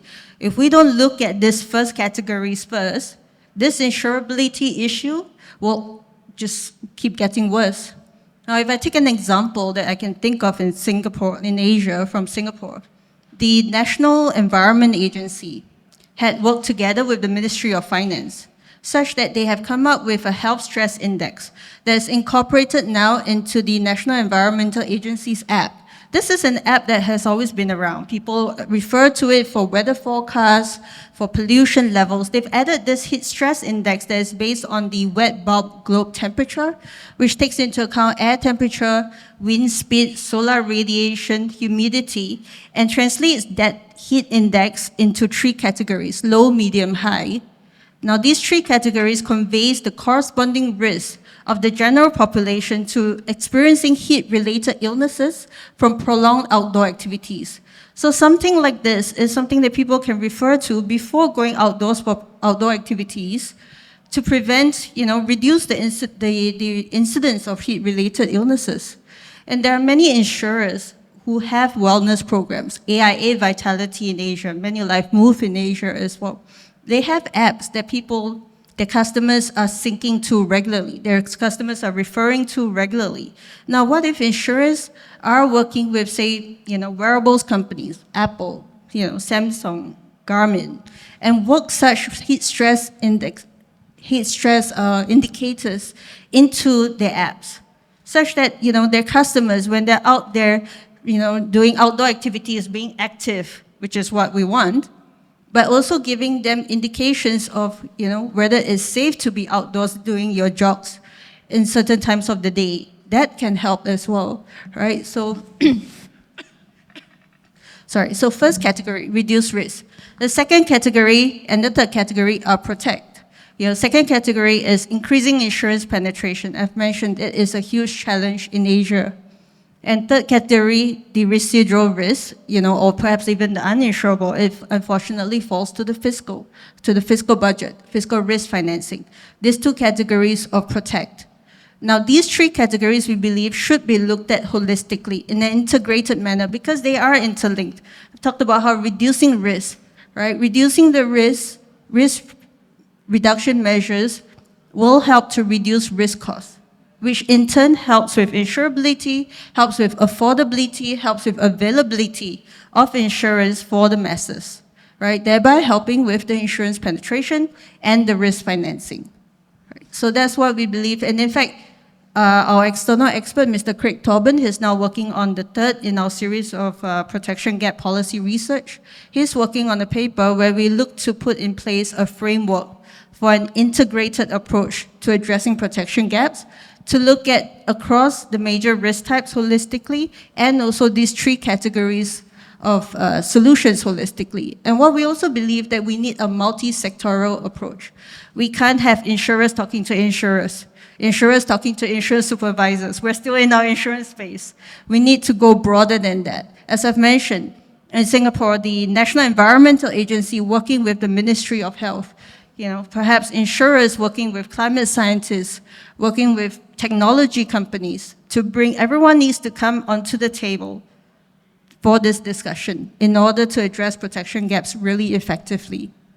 So thank you very much, and I hope I've done justice to the promise. Lots of good ideas there. We have limited time. How much time do we have? About 4 minutes. We have 4 minutes. So let's get some questions in. So perhaps time for a couple of questions. Oh, it goes way. Okay, there you go. Yes. Thank you very much. I think, really excellent panel. I'm really curious to hear, I think that example is, of course, quite good. So it's a fantastic one. But when we talk about really exposed communities, really that don't have access to that kind of technology, how do we begin? I know as well I've seen some interesting developments, for example, with AXA and connecting to postal networks, right? What's the thinking behind that? Share a bit of the experience that informed that collaboration. Because again, to Link's point, it's how do we get out of echo chamber to engage with others to get solutions to people who really need it. Maybe a bit of reflection from the governments on that. Yes, and it joins your point about not staying in our own belly button, insured belly button, right? Yes, we're doing a project with the Universal Postal Union. That's in 2 phases. Why? Because, as usual, it's the last mile distribution. And to your point about the Singapore example, which is really quite thought-provoking, in many countries, it's irrelevant because we can't reach them, which was the thinking behind working with post offices. So it's an open research, open knowledge project where we're going to 5 or 6 countries who each have a very different model when it comes to the distribution of financial services through postal networks or banks. And they're not necessarily countries where AXA is, but it's just that we had to find 5 models. And the outcome of this research will be public. And then there's a second phase where we hopefully will have identified the best models, and where, thank you, Ekoswehi, for the question, she's left. Because it wasn't even planted in the room, but it's true that for the second phase, we're looking for donor funding to implement the second phase in country where AXA is, in country where we're not, countries where we're not, there are other insurers, after having identified, following the first phase of research, what is the best model to distribute through extremely penetrated, trusted, scaled networks that are the post offices, what is the best model to reach these populations with climate-related, health-related, life-related, other PNC-related products that are as simple as possible. So please keep it in mind for the second phase. We will be looking for donor funding to launch the concrete application and distribution of insurance products across all of these markets. Great. One last question, anyone?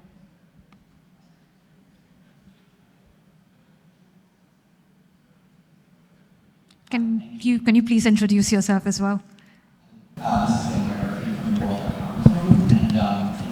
Discussion so far. So I've heard a host of climate risks on this discussion, and I think heat waves has come up multiple times, and some of the innovative solutions like the parametric insurance product. I'm wondering, one, for some of these innovative mechanisms, what are they take to scale to other communities, maybe to Jorge or others, and then beyond parametrics, what other risk-sharing mechanisms or actual products do you see as working to start to address the extreme challenge at scale? Who would like to take that question? Jorge, perhaps? I actually mentioned the challenges that we're facing, and those will be the answer for scaling up. Both, one is that the community needs to be funding more of preparedness and awareness and the social resilience building of heat stress, not only heat shocks. So the obsession on premium subsidies is it's not helping. The second is that integration into social safety nets and social protection services. That is really hard, working with regulators at that level, at the country level as well. And the third is the social infrastructure. It's really hard to find organizations in developing countries that have that capacity to actually integrate thousands and thousands of in this case, women, to be part of a program. And go through the process of convincing them or making them understand what will be the positive and negative of having an insurance and paying for it. Thank you. And I'd just like to add in our finding as well, I think, we're not going to have climate change and health insurance products. I think one key way of scalability is, besides solving the ecosystem issues that been raised by the panel, is to integrate climate considerations. There's so much that's already happening, is that how do you bring in the climate considerations in it to achieve some of the scale that we can do with existing mechanisms. So with that, I think our time is up. A big round of applause for our panelists. Thank you. Thank you very much, Adrita, for this facilitating this wonderful discussion, and thank you for the panelists.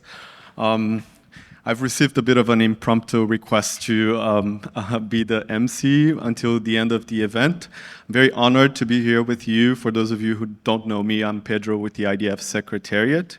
And as a prompt for our next conversation, I'd like to tell you or remind you that in emerging economies, small and medium enterprises are a powerhouse, contributing up to 40% of national income.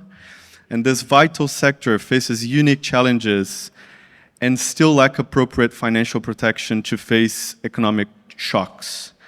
So our next panel focuses on the missing middle, building SME resilience.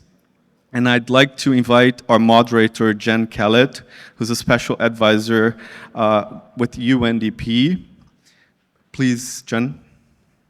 Mirko Sartori, Chief Insurance Officer International from Generali.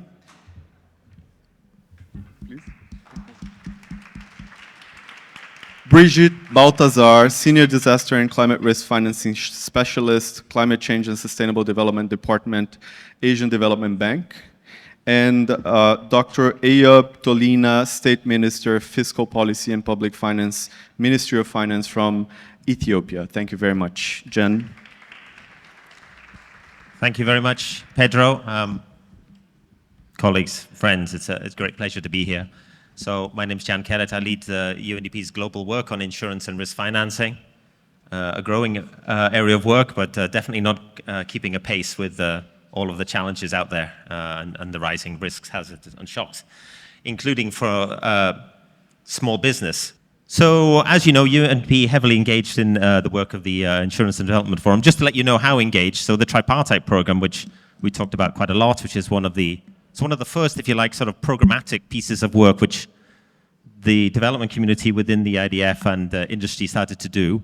We say in UNDP it's the largest public-private partnership within UNDP. And I may have said that quite a few times to my leadership, just to let you know. So if you hear it around, don't be worried. It's because I tell all of the leadership that that's the case. And that's how important we see the IDF as an institution itself. So to the matter at hand, the world of small business, the world of medium and small enterprise, absolutely critical. So Pedro mentioned the statistic, 40% of GDP typically coming from SMEs. In some countries, as much as 95% of employment being driven by small and medium enterprise.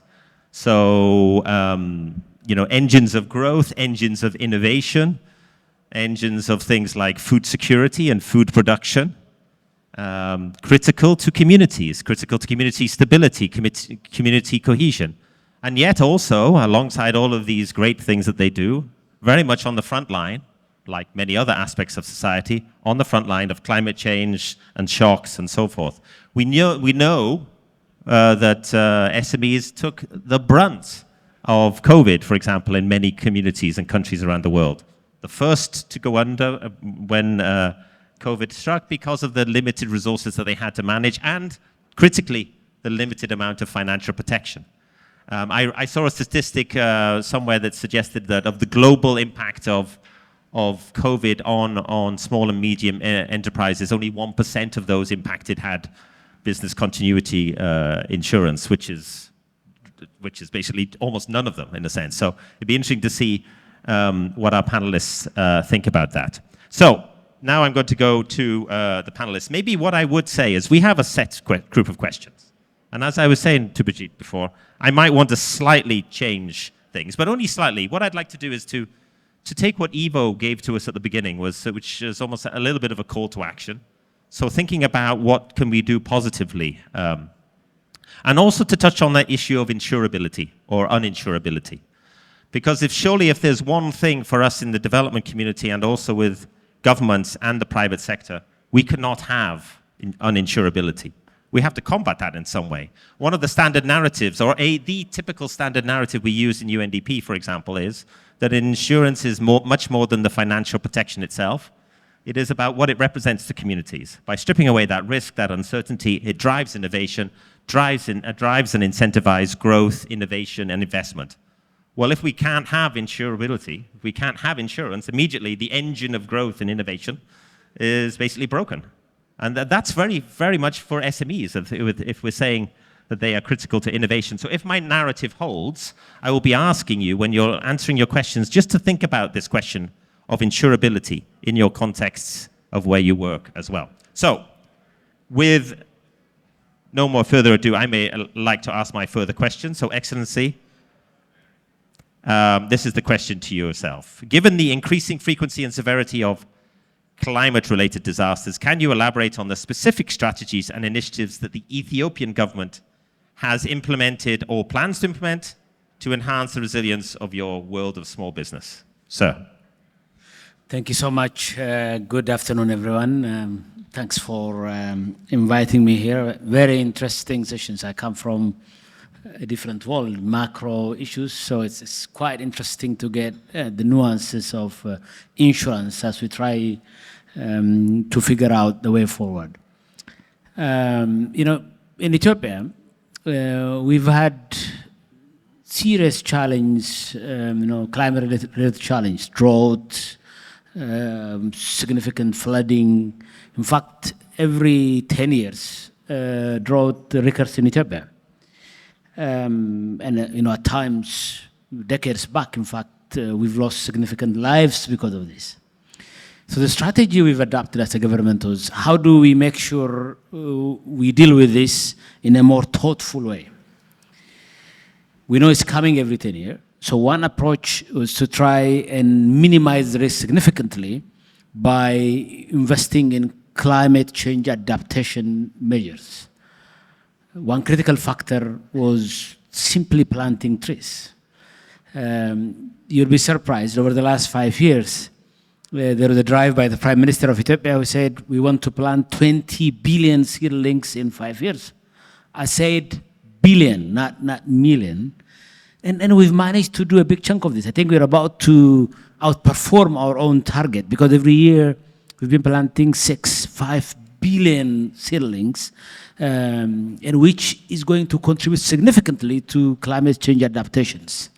And then the other thing was, okay, what should we do? I mean, you talked about insurability, right? Can we afford to try and mitigate this by financing as a government every time there is a drought that recurs and so on? No, we thought this was an impossible task. So there was an idea of disaster risk financing, a strategy that the government has developed so that we can think about this in a much holistic way. And one approach in that is to try and tap into broader partnerships, including with the private sector, so that we can create that market, insurance market for SMEs and individual households that are affected by climate change. And the work is in the making. And I know there are a couple of insurance companies that are involved in this work. UNDP is doing an excellent job in interlocating this, in interpreting the language. I must say, if you allow me to diverge a little bit, yesterday I was talking with one insurance CEO. I was talking about capability. As a government, I was talking about implementing ability. But he was talking about capacity. He was talking about the financial muscle. So those two, we're talking about two different things, but using the same word. But I think UNDP is doing an excellent job by bringing us all together. So we are working in creating a private sector solution for these risks. How do we make people insurable when there are climate risks? We can't just finance it all. The market has to provide some solution, but you need to have the right product offerings and rightly priced.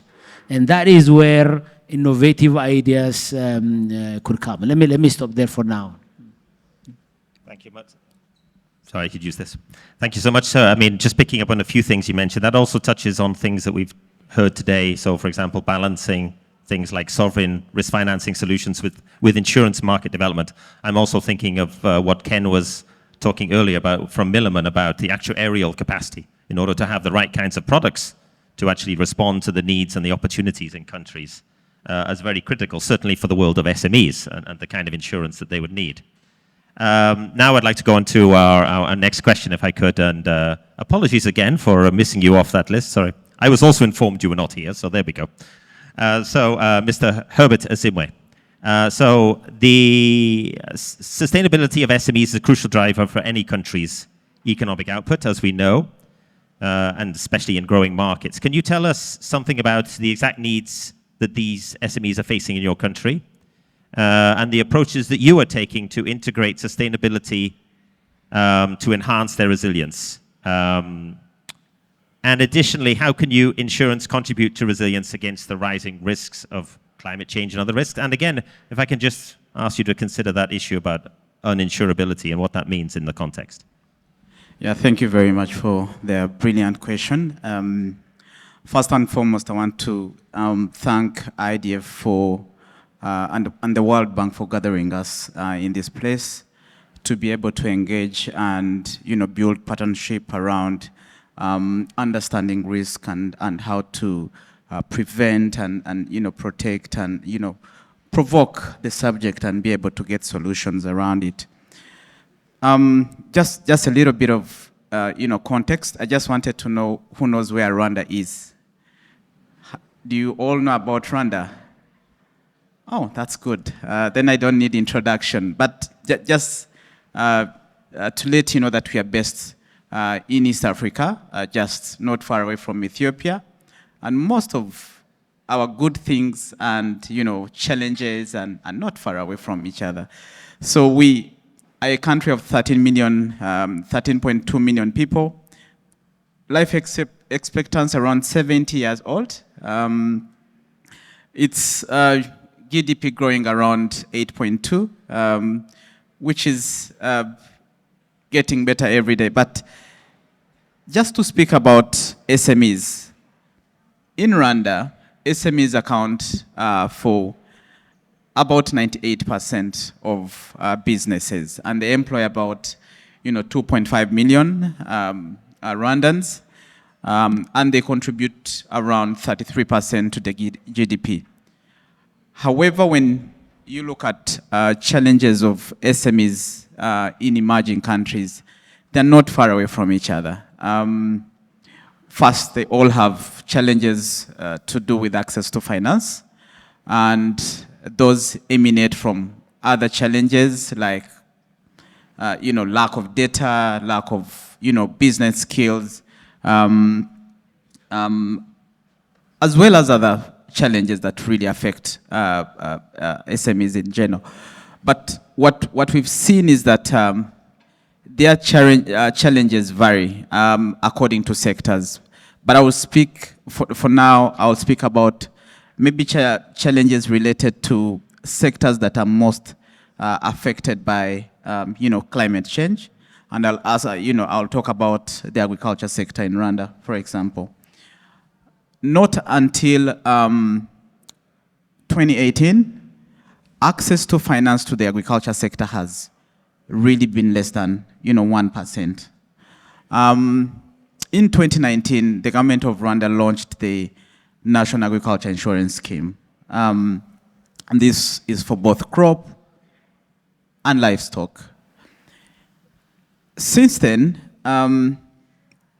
well subsidized by government, about 40%. We've seen, up to 520,000 farmers being able to pick up that insurance, and with a lot of happiness and wanting to go pick it, and because they know they are going to be protected against anything that is going to happen to them. 43% of them are women, rural women that are going to be held back, and in case their crops go down, everything is going to go down with them. So it's really been, let me say, life changer, because we've seen about 6.6 gross written premium in this scheme, and we've seen a payout of claims around 54%, and financing to the agriculture sector continues to grow. we've seen it growing from 0 to 5% today of the total written business of the financial sector and of the banking sector. And what this has brought to the government of Rwanda is that we've even seen other partners coming in. What insurance does, what this product did was to be able to unlock the partnership that we really wanted to see in this space. And everyone understanding and taking responsibility of the fact that, you know, climate change is real, we need to support it, we need to put our money to it. When government of Rwanda subsidized it with, you know, the 40% of the premiums, we saw World Bank come in with the, you know, the CDAT project, the commercialization and transformation of the agriculture sector with around an investment of around 300 million. And this was much of it into infrastructure, driving capacity of farmers. And we also saw the Insurance Resilience Solution Fund come in with 2.3 million euros to support, you know, build the capacity of the farmers. And now the good thing that we've actually seen now is that all the banks in Rwanda are opening up, you know, agriculture financing departments. And this is due to the fact that when we unlocked it with this insurance program on agriculture, it really changed the space of access to finance in this country. Thank you.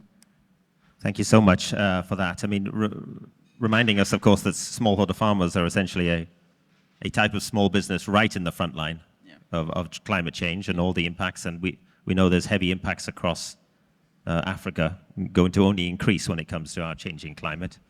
And also the way, as you mentioned, how insurance can actually have many more values beyond the financial protection, access to credit and other kinds of things, and stimulating the whole of the market in generally for farmers and so on. Very well taken points. Now I want to go to my next esteemed panelist, who is Mr. Mirko Sartori.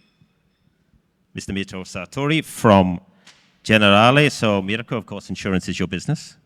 So we want you to reflect on this, please. So we've reflected on how SMEs are economic backbones in many developing economies and support the livelihoods of a third of the population in many cases. So what is Generali's vision in partnering with the public sector to enhance the financial resilience of such communities and countries? And can that be translated onto a global scale? Thank you, Mirko. Thanks, Jan. Good afternoon, everybody. Very happy to be here and to be joining this panel. Well, first of all, let me say, Jan, you know, I strongly believe that first and foremost, you know, insurance industry as a whole, I mean, can do much more and maybe better in actually helping, you know, resilience and helping, you know, and helping the communities in vulnerable and developing countries. This is especially in the transition phase, like in the adaptation phase, and I think going back to what my colleague said, it's not about only mitigation, right? It's not only like paying claims when valid claims are filed. There's a lot of things to do in the adaptation that I think I'm a strong believer that we can do more. We have been concentrating, as you know, Jan, also together in Asia very recently. Let me put on the table a couple of numbers to reiterate what we have already heard about a couple of times today.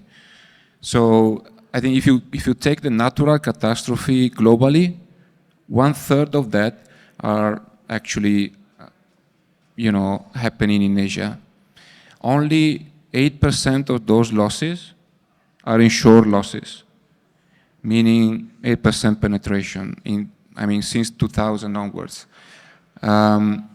Globally in Asia, only less than 1% of the GDP is spent for social protection. this is a huge, issue. We cannot really face it individually, right? I think only joining forces, between insurers, reinsurers, and all the stakeholders here, we can face it and we can try to tackle it properly. Then to go back what also Ivo actually strongly recommended us to do today, talking about initiatives and talking about, other than facts, also actions. That these days and this week, precisely the G7 will take place in Italy under the Italian presidency. In preparation of that meeting, I think it was mentioned quickly also yesterday, the finance ministers and the central bank's governors met in preparation of this week meeting, talking about protection gap and how to tackle and how to prepare and how to sort of recommend various steps in setting up public-private partnerships. It was the first time for them to talk about it so deeply. I think it's a great opportunity, right? I think they are laying down foundations and they are going to propose, actually tomorrow they will talk about it, a kind of step-by-step process on how to build what they called in a high level, framework they're suggesting, the public-private insurance programs.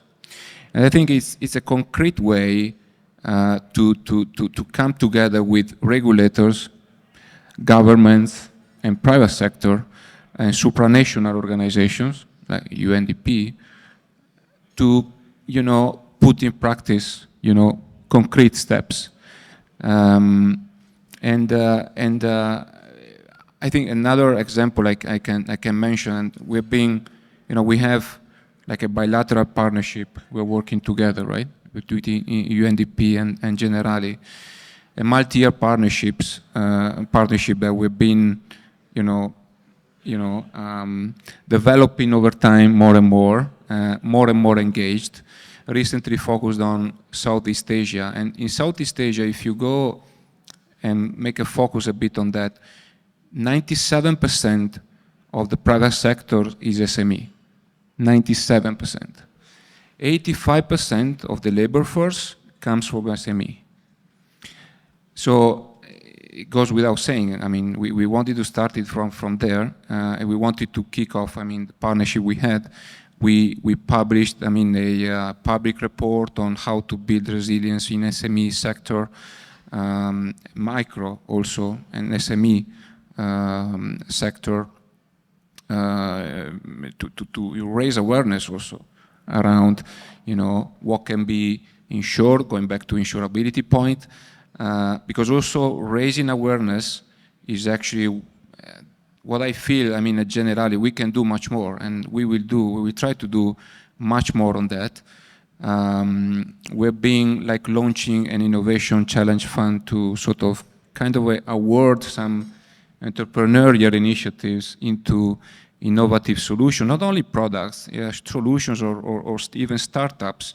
In Malaysia and Kuala Lumpur last March, we were there together. And I think that was the kind of a, kickoff for, multiple additional steps we may take together in that direction, right? In the transition phase, in the adaptation, we need to do much more of that, but we have to do it together. Thank you, Mirko. Thank you for bringing those thoughts from the experience of Generali, and looking at Southeast Asia in particular, where you mentioned the sheer weight of SMEs is so critical. Of course, this leads us very nicely then to Brigitte and, of course, working with ADB. Maybe I just frame before you come in with just a couple of thought statistics. So we recently had a large event actually in India together with the Ministry of Agriculture, with many of our countries working in agricultural financial resilience, and I did an introductory comment on financing. So just for you to be aware, ODA, development assistance, is about $200 billion a year now.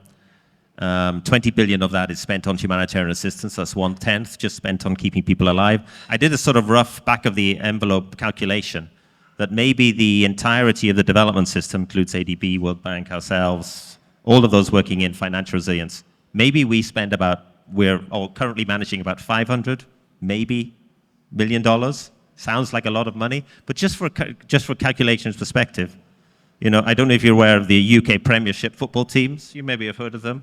So just to let you know, the 400 young men and boys that play football earn $1.839 billion pounds a year.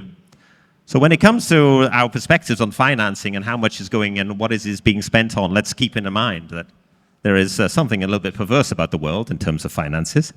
But this leads me very nicely, I hope, onto your question, if I may.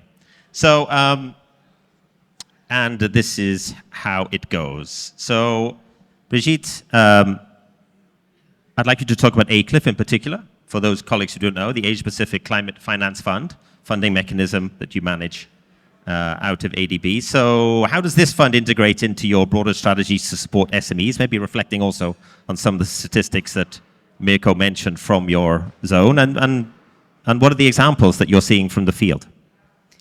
Thank you very much, and it's really a pleasure to be here. And thanks for the opportunity to speak about the Asia Pacific Climate Finance Fund, ACLIF, which was established in 2017, funded through the German government BMZ. And it's really core towards ADB's mission towards an inclusive, sustainable, and resilient Asian Pacific. And I don't need to repeat the numbers that really MSMEs play in Asian Pacific. And, you know, it's really the backbone of the economies, which are hugely at risk due to climate change. And so I thought, like, how does that, you know, each and every MSME is at risk, but they accumulate as well. And there are two levels. So one is at local level, so local governments are usually concerned, but also they accumulate, so climate risk accumulate in banks and MFIs. And just because through disasters, a huge amount of MSMEs are affected at the same time.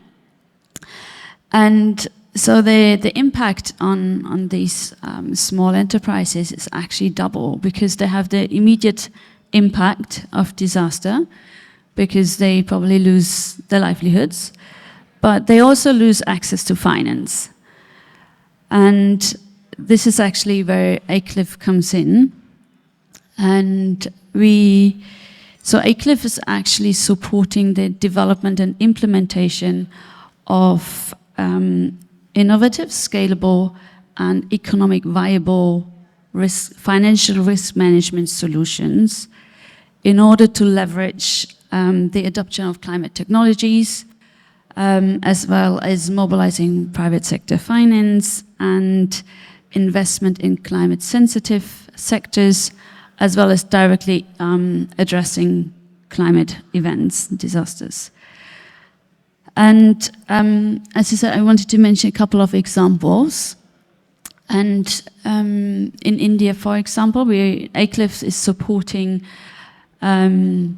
MFIs to bundle credits for farmers with insurance to really provide them with the necessary financial resilience tools to have sustainable businesses. And then we support UNCDF in Fiji with their PCAP work to target and to develop targeted insurance policies for MSMEs. And another project that we just launched is with UNEP V20 Civ to, on the one hand, just an example, in Nepal, we work with the regulators to build like template-based approach to parametric insurance. So through the government really providing access to like products, and then the local insurance market can pick these up. And the other approach is as well to go through microfinance institutions and banks to support them to target their climate risk in their books. And it's just the vast amount of premium subsidy that would be needed to address financial resilience is just overburdening all the funding that is available through ODI, etc. So we need to leverage private sector. And the way going forward is to put like economic numbers on the table to start the discussions. So assessing climate risk in loan portfolios is the hope to incentivize taking action and to provoke investments, and then having the discussions on how to, address BI insurance for micro borrowers, for example, through that entry gate. And another example that I wanted to share is ACLIF's support to ADB Ventures, which is a private sector activity to support startups and provide seed financing in new technology and methods to support financial resilience across Asia and the Pacific. Just one example is Ibiza, for example, a small startup working on heat insurance, just following up on the last panel. And that is for dairy farmers as well, that we are supporting. So really, we're taking this kind of niche product for financial risk management tools to leverage different approaches to this. And it still seems to be like the old, what gets measured gets managed. So we follow that route and try to work on risk information to incentivize action. Thank you very much. Can I just ask you just a quick follow-up question? When you're saying putting economic numbers on the table, does that sort of, what does that mean? Sort of the cost benefit of not investing in SME protection? So it's, also from my background, I love analytics. So really estimating risk and showing the impact in monetary terms, what it would mean not to invest. That's useful. One of the things which in preparing for this panel, one of the things I asked some colleagues to do some research. There actually seems to be a bit of a dearth of research in some of the financial resilience figures about SMEs. We know that they're in the front line of things. We know they're critical, but how much are they being infected by what hazard, by what shock, in what way, and whether they're coming back? There's actually sort of seems to be a limited bit of information for, maybe that's something you can also pick up in the next question. So we have a follow-up question. If I can ask the colleagues also to be a bit rapid on this one. We're going to start with the Excellency again, if I may. And the question follows on from the last one. So, Excellency, Ethiopia has recently developed, or redeveloped, I think probably is the right word, its disaster risk financing strategy. And I'm wondering how, within that strategy, where do SMEs fit? I mean, how do they fit in terms of you're looking at the risk financing strategy for the country and how you manage overall economics and so forth. Yes, that is the question. Yeah, that's a very good one. Because when you talk about, you asked me about disaster risk early on. Risk in general, as my brother was saying, in countries like Ethiopia, SME is essentially almost all businesses. You have few on the margins, but the big chunk of the business are SMEs. So any risk that comes could have the risk of wiping out businesses, essentially putting families, businesses into significant risk. So any disaster risk financing strategy you have should have naturally at its core, at center, how to protect SMEs. So what we've done in that strategy and before is one, we have developed a microfinance, micro-insurance strategy because the market was not cognizant of these small businesses. What kind of products do you offer to them? And for them as well, there is no awareness. They don't understand the importance of going and paying premium for insurance because the cost of that is exorbitant, a little bit prohibitive in the first place. And there are also lack of products that are specifically targeted in protecting SMEs. So that's what we've tried to do in this strategy, bring that that together. So hopefully, as we start working on this, we can provide SMEs some guarantee that next time there is serious risks, they have purchased the protection. They have pulled in the risks by getting into these specific products that would protect them. Now here, I mean, now this, we have a lot of insurance executives, so I really want to make a call to try and create this market. If there is a need to expand markets in developing countries, you really have to create the market. It just won't come naturally. And that is why this concerted effort by the private sector, development partners, regulators, as mentioned earlier, and the government is absolutely critical. If you don't do that, first of all, there will not be sustainable business for insurers, because people won't be able to afford that premium and they won't buy it.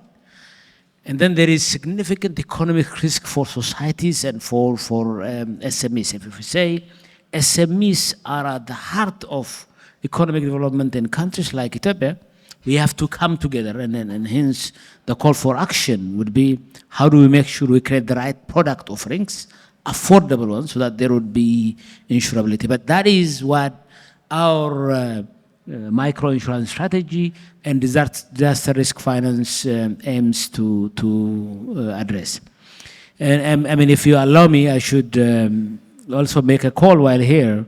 I mean, next time you get together, I hope you go to a developing country, and Ethiopia would love to be your next host. I know there are some competing hosts, but think of a discussion about insurance, SMEs, disaster risk in that specific context, rather than reading from slides. So I hope the Secretariat is listening to this. Secretariat is not listening to this. Don't worry, we'll remind her in a moment. So we're offering to host the next IDF session in Ethiopia, and it's a beautiful country, I tell you, and a gateway. You have Ethiopian Airlines that connects the entire world with Africa, and please seriously consider this, and I would be happy to personally host you. And it's in summer, which means this is when we start planting those seedlings for the summer. So you guys can plant your own seedlings and come back and check on them every other year. Thank you. Thank you so much. So XWay, call to action there for next year for you to consider. I'd like to also, Excellency, make a note here that you picked up also on that bigger picture of, which comes, I think, all the way from Mia Motley's comments yesterday about the insurability and the connections to investability. And that's how really where SMEs fit in. They're such a critical part of the fabric of communities, of countries. And if they don't have financial protection themselves, what's the further impact of that? Widespread impact of that if they then essentially go under? And what does that mean for our societies? So thank you very much for bringing some of that back around. So, Mr. Simwe, a question for you, if I may, focusing on Rwanda. Sorry, just opening up the iPad here, which is having some technical issues. So thinking about your country, of course, climate change continues to exacerbate and affecting, the countries around the world, including, I imagine, in Rwanda, though I did note your very substantial and impressive growth per year. But I wonder how you are thinking about the long-term impacts of the financial resilience of your SMEs, and how you are thinking of that, in the Rwandan context, what would be, if you like, the impact of not having financial resilience of those SMEs? What would be the impact in Rwanda? And what, therefore, are your thoughts in terms of moving forward? Yeah, thank you very much again for that, good question. As a country, what we are doing today in a bid to protect not just SMEs, but the entire economy, we are working with the World Bank today on trying to establish our protection gap. We are doing our disaster risk financing diagnostic that is going to clearly show us the gap that we have in terms of, taking care of these risks. After that, we are going to work on our disaster risk financing strategy that we think should, give us or prescribe or recommend the right tools for the country. And some of the things that we are looking at is, having a sovereign or a nat catastrophe insurance cover for the country. And here we are talking about public assets. We are talking about investments that SMEs are doing. We are talking about a whole holistic. I know an insurance tool cannot cover it all, but we are looking also at other tools that can come, to complement, like the CAT DDO that also is supported by the World Bank, but also other solutions that are in this space that we can take up. So we are trying to look around all the tools that are available to try and cover the risks that are there. Thank you very much. Okay, thank you very much. Yes, I mean, of course, there are many different approaches, sovereign and insurance kind of market developments, solutions, and combinations of them, I imagine, depending on the sector and focus. I think one thing that I forgot to mention is that we are also, working with our own insurance sector we've already established, a very good environment, but we've seen also at least one first micro insurance, company that is in place, and it's going around engaging SMEs, try to understand their risks and trying to, cover the risks that they have across all sectors. So we are trying to find solutions within the country, but those that are really big for us to take on, we are trying to look even outside and see where and who we can partner with to be able to cover these risks. Thank you. Thank you so much.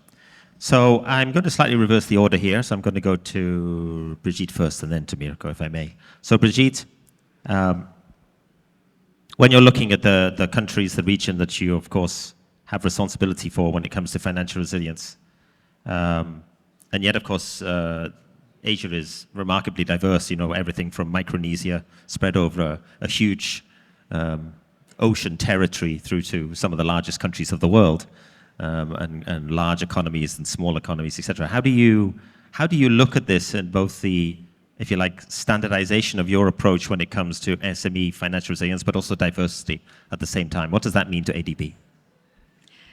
Yeah, you mentioned one of the challenges there already, because there is no one solution fits all. So it is really challenging to find the right approaches, and from regional to local to really community-based approaches, and really tackling. Maybe I touched upon 4 points. To touch upon financial resilience and knowledge that is, across the region very different. And so ADB's approach is to really have the community-based approaches to enhance capacity on financial literacy, and also then taking it to another level to work with regulators to build that trust that is needed to actually engage with the insurance markets. And another challenge is of course the financing of insurance, and we need to work with the private sector to leverage finance that is needed for MSMEs, and so we need to provide mechanisms to do so. So another approach is to really work on risk knowledge and data infrastructure, modeling infrastructure, to actually engage in conversations, starting from governments to the private sector, really across the board, and incentivize to invest, And this is what, you know, how ADB also engaged with the insurance industry to see on the one hand as a risk carrier, but also as an investor, and how to leverage the whole value chain of that throughout what we do. So that leads me then to the next point in really creating an enabling environment, so that actually it's an environment where SMEs can grow and develop and provide inclusion in the markets.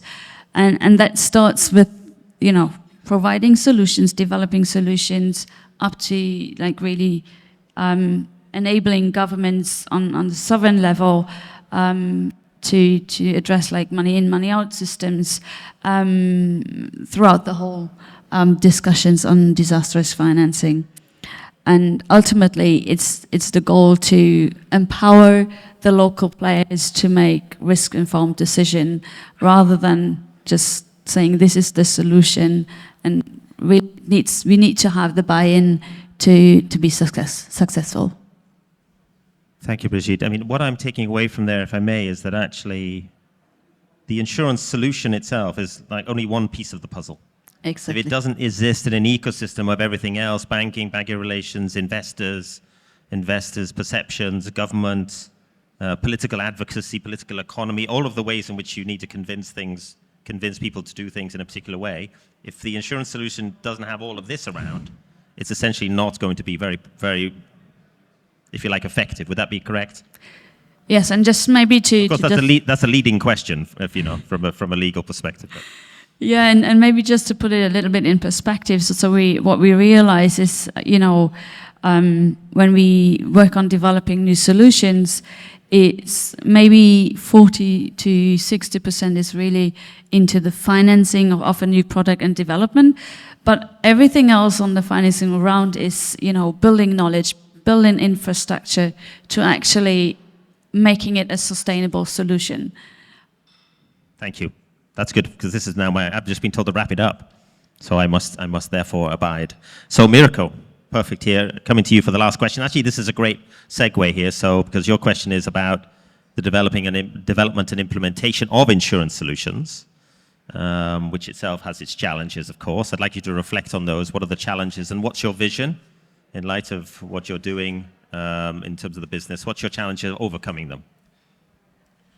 Well, I guess especially when it comes to think about and set up some public and private partnerships in getting this, you know, forward. I think there are some challenges which are specific to, like, to the insurance industry. Some others are, I mean, common to all the stakeholders. But just to be quick, I think one is usually, I mean, insurers are, you know, talking about mitigation. I mean, we are in our like comfort zone. I mean, it's what we do every day, but we need to go back to the adaptation concept I said. So, and prevention, for example, is one of the key. I would, you know, we are really pushing on. Second is we need to try to create a common level playing field with all the stakeholders, and what we can bring to the table is technical expertise, like underwriting, pricing. That way we can speak the same language. Third, I think some kind of innovation in products or solutions or service, let me put it this way, also service to clients and to the communities is important, but some innovative, because we are used to like to cluster our, you know, clients, you know, profiling and so on. Here we need to customize on vulnerable communities, which is tougher as a job. What we did, actually, it was trying to like overcome these challenges all together and trying to, especially for Malaysia, to when we jointly launched our SME loss prevention framework, it was really about creating awareness. It was really about, you know, giving a tool open to everyone. So each SME in Malaysia is using that to like provide recommendations and so on. But I thought that actually the best way to to give you a grasp of it and to see what's behind that is probably to let you see a video. Can we just put it up?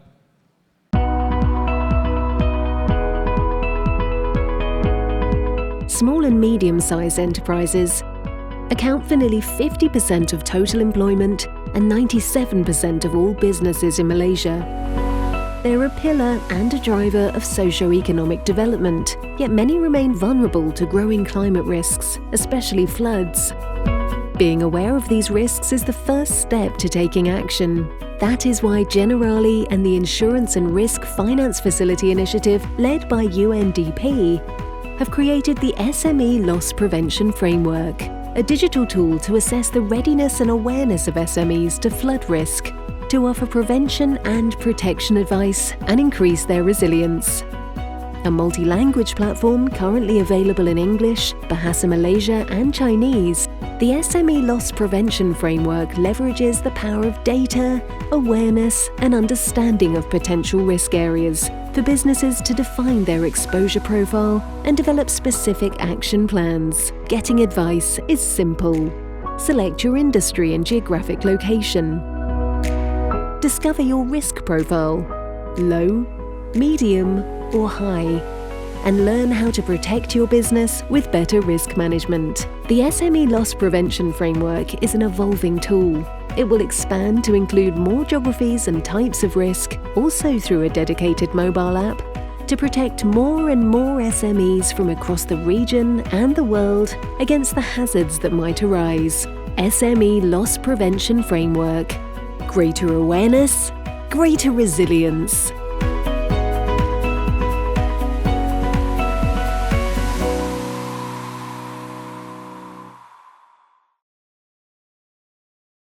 Thank you. Thank you, Mirko. So an example there of some of the actions that you can take, I guess, practically. Colleagues, I will not summarize here because there's far too much, except to say, maybe I'll come back to your comments, Mirko, before handing back to Kasway, is that discomfort zone, in a sense, between the development sector and the insurance sector. That's something which we've been learning. And actually, I think that goes to where the quality, one of the true qualities of the IDF is, which is putting the development community together with the insurance community and government and practically looking at solutions, which is not always a comfortable place, but it is certainly a place where we need to act. And certainly for SMEs, if I may gratuitously segue back to my topic. Thank you. Thank you.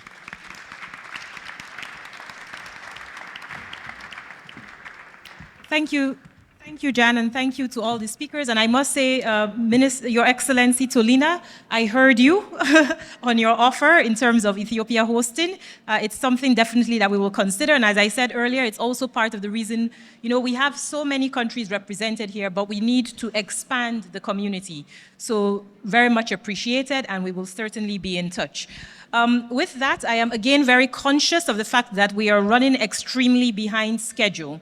So what I would like to suggest is that we take 5 minutes so that you can go and grab a cup of coffee or refreshments, whatever is there, and we resume in 5 minutes. And so that means that we will get back here at 3:56. We will commence, okay? Thank you. All right, for those of us who are present here, I think that we will proceed. But before we get into the panel, I also just wanted to flag that we do have a video from Dr. Achim Steiner, who is the administrator of the United Nations Development Program, and who is also co-chair of the IDF Steering Committee. Unfortunately, Dr. Steiner could not be here with us today, but just like the Prime Minister and others, he insisted on delivering a message to the community. And so with that, unfortunately, the colleagues downstairs might miss it, but since it's a recorded video, we will also make it available on the IDF website. But we would now play the video from Administrator Steiner. Chair of the Insurance Development Forum Steering Committee, my dear friend and colleague Michel Lees, Excellencies, ladies and gentlemen. Unfortunately, I'm unable to be with you in person for this year's Insurance Development Forum Summit. However, I am pleased to be part of this timely event via this video message. It takes place as the world is no longer waiting for the era of climate change to draw near. From destructive wildfires and floods to devastating heat waves and droughts, the impacts of a changing climate are reshaping lives and livelihoods. This is demonstrated by the burden of insurance losses from disasters, which have more than doubled relative to GDP over the past 3 decades, underscoring the urgent need for action, particularly in developing countries. Indeed, discussions during this IDF Summit have highlighted how insurance is vital to building financial resilience, allowing families to invest with more certainty, with the knowledge that their critical assets are well protected. Therefore, I would like to highlight 3 streams of change as we continue to provoke, so to speak, the systemic shifts needed in the wake of this forum. First, given the increase in extreme weather events, inflicting everything from damage to infrastructure to crop losses, how can we directly counter the fact that some insurers are limiting coverage or simply refusing to cover certain classes of disaster? The signals may indicate that we are reaching the limits of insurability. Yet there are solutions like the UN Secretary General's proposed reforms to the international financial architecture, which include a reinsurance fund to insure and properly price risks that some private investors may otherwise shy away from.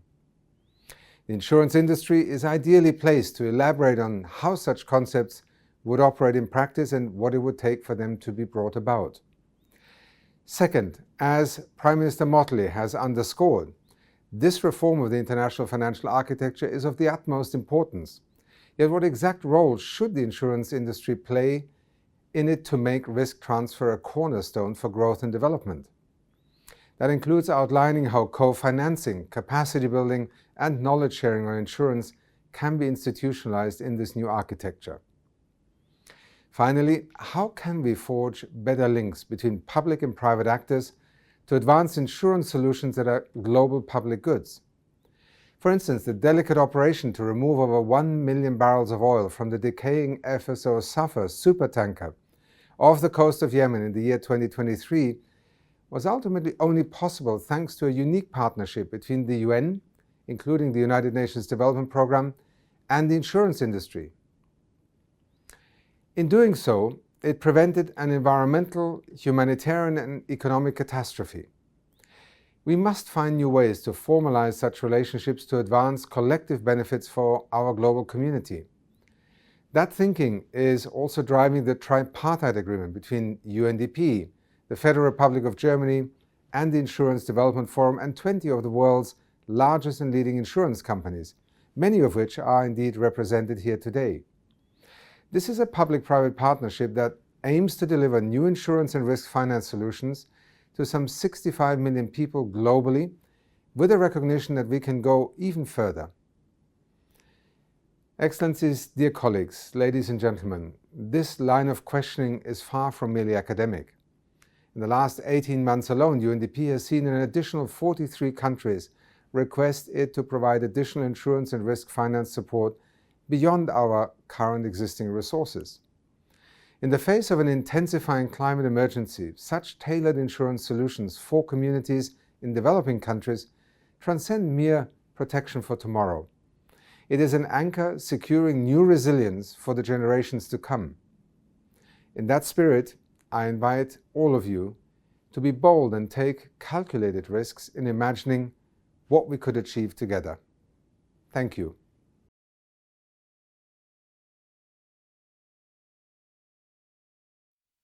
So we're really grateful to Administrator Steiner for delivering that message. And one of, I think, a phrase that he made was, this is not merely an academic exercise. So yesterday we started this journey with the discussions that we had through the joint IDF World Bank Group Knowledge Day, where we had very in-depth conversations around some of the solutions that the industry can provide, but also in context of the challenges that many of our countries face. Yesterday in the evening, we transitioned into a more high-level policy exchange, right? Hearing from the Prime Minister, as we've heard through the course of the day, from Michelle with an industry view, as well as from the supervisory community. And I believe that that conversation hopefully spurred a lot of the interest and the buzz that we felt when we arrived this morning. This morning, again, we shifted slightly to get a little bit more concrete. When we talk about reform of the global financial architecture, what does that really mean for institutions such as the World Bank? What does it really mean in terms of the role that the industry can play within that context?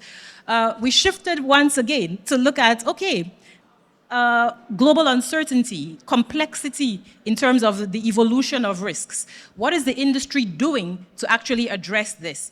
And then we turn to what do solutions need to look like, exploring or providing insight into the IDF's blueprint, looking at insuring public assets, and then also the latter part of today, really honing in on communities, people, small, medium-sized enterprise, and what are the opportunities there to really have an impact. And all of those conversations were really centered on the theme of why insurance matters. Prevent, protect, provoke. At different parts of the day, yesterday and today, I think we went through a variety of emotions. Yes, we need to do more on prevention. Yes, we do need to do more in terms of protection.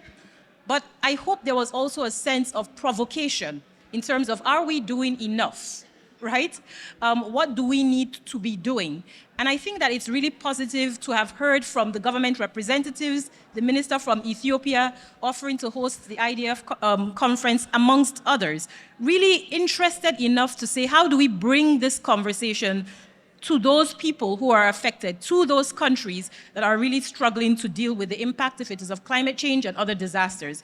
So we are now going to move to the final panel of the day, where we will bring the thoughts that we have heard over the last 24 hours to get reflections, again, from leaders in this space around what you have heard, but where next do we want to go? And so with that, I would like to hand over to Saoirse Jones, who is with Zurich Insurance Company and is the head of Insurance Development Forum's engagement within Zurich Insurance Group, and also has been a great force in helping to shape the summit and support our work. So over to you, Saoirse, to guide us through this. Thank you, Ekoswe, and pleasure to be here. And I am very conscious of the time, and this is the last session of the day. So with no further ado, I'd like to invite the speakers to the stage. Christine Poursa, you're the head of financial systems at the French Development Agency. Welcome. And then Yoshihiro Kawai, chair of the OECD Insurance and Private Pension Committee, and also chair of the Southeast Asia Disaster Risk Insurance Facility, which we heard a little bit about yesterday as well. Welcome. And last but certainly not least, Rowan Douglas, chair of the IDF Operating Committee and CEO of the Climate Risk and Resilience section at Howden. So welcome. So as Ekoswe highlighted, today, this last session will be about reflecting everything that we've heard over the course of today and yesterday evening, and also delve a little bit into what developments are happening at the development financial institutions. I will keep this intro super, super brief and move swiftly on to the reflections. So the topic today was really around prevent, protect, provoke, and hearing from leading voices across insurance industry, regulators, government representatives, and thinking about the critical role we all play in building resilience across the organization. So Rowan, first to you, as you reflect on the discussions today, what takeaways and questions come to mind? I remember sitting with Ekoswe feels like about 6 months ago, and we were talking partly about the event, but also really about the Insurance Development Forum, but the wider agenda.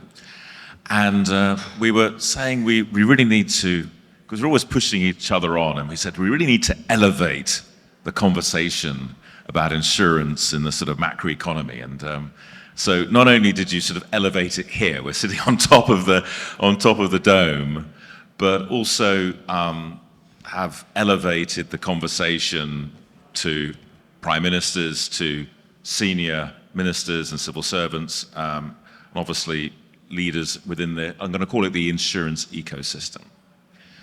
And so that's such a positive general reflection that we're having this conversation amongst leading regulators. That was, the point of a forum, an insurance development forum. So that's a huge achievement. But at the same time, I also reflect that, and we've also been able to share so many hard-won examples of progress, practical progress. And I think you've brought together an incredible puree of sort of big picture and nitty-gritty in literally 24 hours, from mere motley to the details that we heard after lunch. But I'm afraid I also reflect on the challenge that, one, we struggle to get adaptation and resilience onto the mainstream agenda until about 5 years ago, when it really was barely discussed in the mainstream. And only now is insurance within that context of resilience and adaptation. Of course, there's much more to the agenda, mitigation, but even now insurance is only just really entering the mainstream. And we realize that actually it's still achieving, we have such a mountain to climb. So, and I might touch on this a bit later, but I suppose what I've really realized is that our real challenge is now to go beyond ourselves and to truly integrate insurance into the mainstream of finance and investment and credit, into the mainstream of public policy and regulation, not of insurance, but of industry and wider finance. We were chatting earlier, weren't we, about this? And my metaphor is that insurance is this incredible sauce. It's not the main meal. It's the sauce that makes everything else tasty and digestible and full of appetite. And do you know what, ladies and gentlemen? We have rediscovered the sauce. And it's a political sauce and an economic sauce. But actually, it is a cultural sauce. Insurance is the most incredible cultural, philosophical, scientific, economic invention. So what I've learned is that we have relearned that amongst our technocratic group ourselves. We now need to learn how to tell that story. So, yesterday we talked a bit about Adam Smith, and we talked a bit about the romantic period of finance. The final metaphor I'll make is that about 100 years ago, two incredible politicians of the British history, Lloyd George and Churchill, got together. Do you know what they got together to talk about and to transform? Social insurance in the UK. Insurance was at the height of political economy 100 years ago, as it was in most of your countries. It's now been forgotten about. What I've really picked up in this conference is that we have the seeds of a true revolution around how we're going to not manage risk, but decide what it is we want to value and to protect that. Great, thank you, Rowan. Christine, over to you. What are your takeaways and questions from today? Well, first of all, I must say I feel incredibly lucky to be here. Not only because we have some sun in London, but also because it's the first time that the AFD group is represented in this forum. And I was told it was the place to be, but I realized it is. I remember the words by Mia Motley yesterday saying that we have to bring around the same table both policymakers and insurers. And I think that's precisely what the IDF does, and that's not something that is really, it's not a little action, it's a huge one, I think. And I've seen how things have evolved regarding climate risk, but also insurance over years. I've seen even within my institution, it was supposed to be, one, let's say, side activity, and now it's at the core of what we're discussing. So I think it's very important, and at the same time, I also see challenges. There have been many calls for action, so let's do this action. And also, I feel that, this incredible forum, we should have it at each country level. and especially in low-income countries, in vulnerable countries, and that's the next step, and I think it's still a challenge, probably. Thank you. Thank you. Yoshi, over to you. Yeah. I'm totally convinced what Rowan said and what Christine mentioned. Insurance is a huge, huge essential role in the society. And of course, we developed considerably compared with a few years ago, this, development or, role of insurance. But key question here is why still insurance is not the mainstream?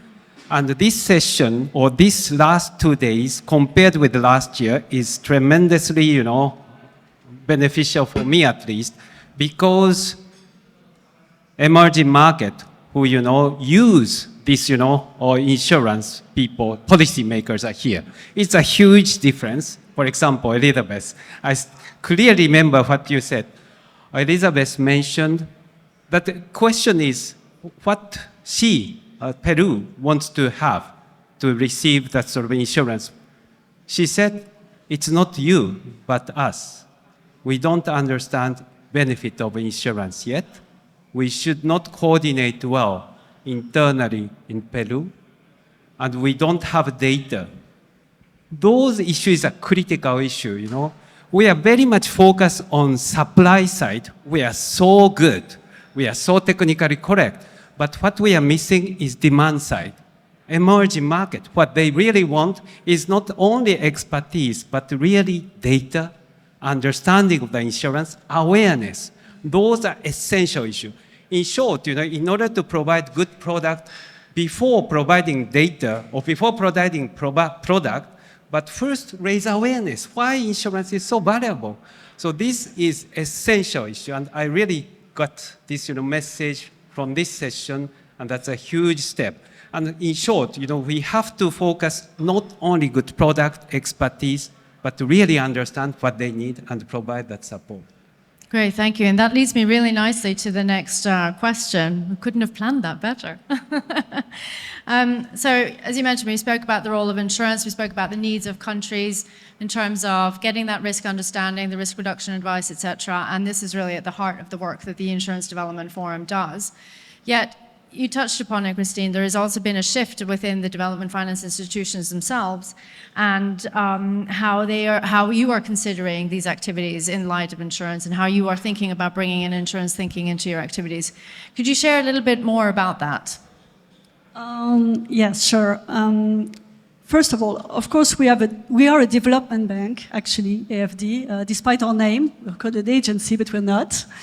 And it's true that so far we had I'd say up to 5 years ago, we were working very little in the field of insurance as a group, and we had limited activities with regulators. And since the last 5 years, we've been developing pretty much both activities. We are convinced that in the countries themselves, climate risks really endanger the stability of the financial systems and the country at whole.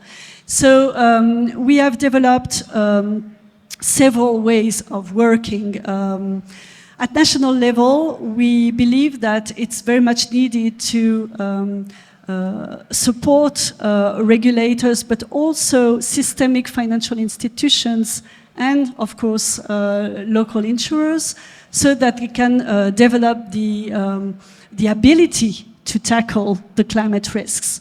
So, for instance, in a country such as Mexico, we try to have a holistic approach, working both with major banks on identifying their own risks and their own the way they could improve, of course, their resistance to climate risks. But also we work with the regulator, and we also work with colleague economists within AFD, which provided an in-house tool to measure and better analyze the vulnerabilities of the country and see what the scenario can be for the future.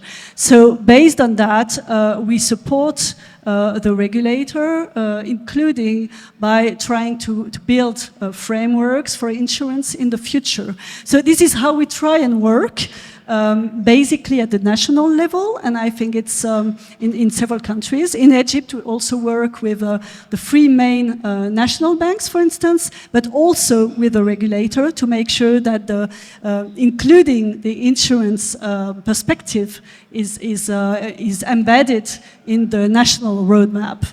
So I think that's very important for all DFIs to take that into account and realize that there's a long way to go. And lots of our partner financial institutions and partner regulators in the countries are actually very aware of the need to do that shift. So that's interesting to see that it's been moving pretty much in the last, I would say, 2 to 3 years.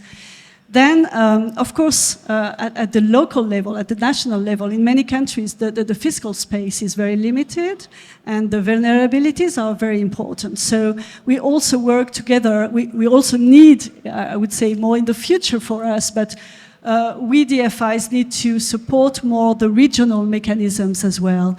We've been talking very much today about the regional tools, and I'm sure my colleagues will mention that as well, such as ARC in Africa and others. But we also try to support the local, for instance, the regional reinsurance companies. We are very proud to announce that we've just completed a partnership with Mapfre, for instance, in East Africa. And we contribute to consolidate their capital base so that they can expand their activities and engage more closely with regulators in the area. So that's typically the kind of things we need to do in the future. And maybe just the last point is that, of course, we also need to embed the question of climate risks within our own institutions. And that's a real challenge, maybe the most important challenge.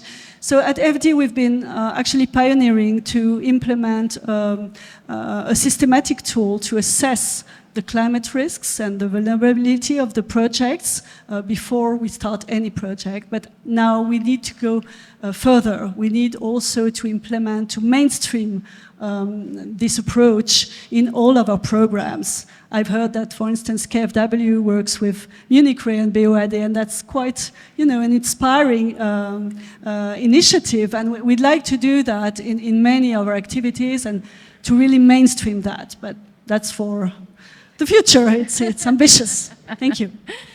No, so it's heartening to see these changes and these developments and how it's being integrated. And obviously, there's clearly still a long way to go. But one step at a time is a step further. Rowan, Yoshi, anything that you wanted to add in terms of developments that you're seeing in the climate policy space and financial institutions? Can I? Yeah. One thing that Christine mentioned, and I really echo, is a very important role of government or regulators you stress very much. And I led the international insurance regulators community for 15 years. And one thing that is missing is this development, insurance development issue, is international standards or rule of the game, which everybody focus on. We discuss quite a lot public-private partnership, but what's the rule of the game? What's the best practice of public-private partnership is still missing. So as OECD chair, and in collaboration with IEIS, we develop international rules of the game or public-private partnership. As Mirko this afternoon mentioned that now G7, in collaboration with OECD and IEIS, we have a very strong public-private partnership framework, international standards, and definitely this is very important policy step forward. So internationally, we agreed what we should do public-private partnership, and we should follow and implement those standards. So still, we are moving towards more global standards, but key issue, as we discussed, is action to implement this public-private partnership. And definitely, we move forward. And definitely, Christine, thank you for emphasizing regional approach. Definitely, as an Asian, and the Asian initiative, extremely valuable, and I would like to explain a little bit later. Thanks. So actually maybe building up on that point, because you mentioned the importance of public-private partnerships, you mentioned a couple examples around that as well. What do you think are the success factors of public partnerships? First, very much precondition. Without private sector, market will not flourish. You know, public funding, international donation does not help total market development. So this public-private partnership is essential, not precondition, but essential for the market development. And one thing that I really believe is, as Christine's organization does, and the IDF plays a lot of role, is public sector set a role. Just set the seed on the plant, and then thanks to this seed, you know, the plant will grow and flourish. So public sector definitely not only setting a policy, but also, as we discussed, you know, talent development, data, that the precondition of market development, definitely public sector or international organizations like IDF play extremely important role. So definitely this public-private partnership is essential for the market development, and we can play a lot of role, you know, as a CDRIF as well as a GAIP as an agent context. But definitely, I think public-private partnership is essential for us. Rowan, you've been on this journey for quite a while in terms of you're not so sure. He's a founder of, you know, IDF. Exactly. You're one of the founders of our Insurance Development Forum, one of a successful public-private partnership, if we may say so. So what are your thoughts? Or do you think we really are seeing a meaningful change now as we come? We talked a little bit about your reflections and how you've seen that evolve over the last few years. But do you see it really a change in action, in interest in collaborating more, and provoking that greater urgency even further? I was laughing. You said I've been on the road a bit of a while. I thought I need to moisturize better. I'm getting to that age. Of course, things have progressed enormously through the collective efforts of everybody, not just in the IDF, but across this community and more broadly. I sometimes like trying to talk in metaphors. So we're here, you can see the London landscape, all right? And the title of our show is The Dynamic Stability and the Dynamic Landscape Role of Insurance, something like that. The truth of the matter is, you can pick whatever, the Olympic Stadium's over there, Greenwich is over there, lovely to visit. Greenwich used to be like insurance, really important. Greenwich Mean Time, the Centre of Astronomy, where the Royal Navy was headquarters, you know. Very influential, beautiful, equivalent of the Sistine Chapel for Britain in there. Maybe not quite so important anymore. No, the truth is that if this is the global financial landscape, political landscape, you can probably pick out a few landmarks, and that's where insurance is right now. But the landmarks are growing. From those firm foundations, they're beginning to become quite pretty. But so much of this, and my dream is that insurance, in its broadest sense, infects positively everything, because that's how we are going to protect. And so, but so much of this is about language and framing. So 25% of global GDP is spent on insurance, i.e., where we as individuals put money into a pot that we may get an entitlement to or not. We call it welfare, we call it social insurance, we call it catastrophe bonds. The principle is insurance, and we sometimes get completely stuck with the different buckets and technicalities. We need to reinvent the principle of insurance so that we can actually have a mainstream conversation about how that needs to be adopted. But I have a frustration. I have a frustration that I was so impressed with what I heard earlier about what happened in Morocco. An amazing story. And a significant story. And last week, New Zealand announced the Earthquake Commission New Zealand, which is a public-private partnership to protect New Zealand householders, basically, from one peril, earthquake risk, bought its reinsurance program. It spent, I would say, probably about 150 million US dollars to get $5 billion worth of protection. And the New Zealand Treasury, and I visited them a few times, know what they're doing. They had many ways of financing that risk, but they chose to export that risk into the international capital markets. There's other ways they could have done it. They thought that was the best way. And New Zealand is by far, one of the best adapted countries in the world. They've got over the issue between adaptation, mitigation, and loss and damage. They don't call this loss and damage, but that's what it is. They know they need to invest significantly in adaptation, but they know if they have an earthquake, there will be damage, and they need to find a way of financing that. Do you know what really frustrates me? That's protecting 5 million people, $5 billion, $150 million of cost a year. If you add up all the SIDS of a population under 1 million, it's 30 of them. 30 SIDS, they have a total population of 5 million people. So broadly speaking, for 150 million, and I'm talking very heuristics, but broadly speaking, if we invested $150 million a year, we could provide $5 billion of protection for those 30 SIDS. If we cannot provide macroeconomic level protection as a global community for countries with tens or hundreds of thousands of people, what the hell are we doing? So let's really believe in what we're achieving, but reframe what we're doing, do the maths, and start providing a structural level of protection, which means that we are actually relevant and providing some level of stability. And let's start with some economies that we can really cope with, learn and expand. Let's emulate New Zealand, but propagate it globally. So, building on that point, last question for you all before we head off to the closing. What would you like to see concretely happen between this year and next year's summit? Christine. Well, I think it's a paradox. You know, we are in a very fragmented world with lots of crises everywhere, and I'm not only talking about French politics in this moment. Sure.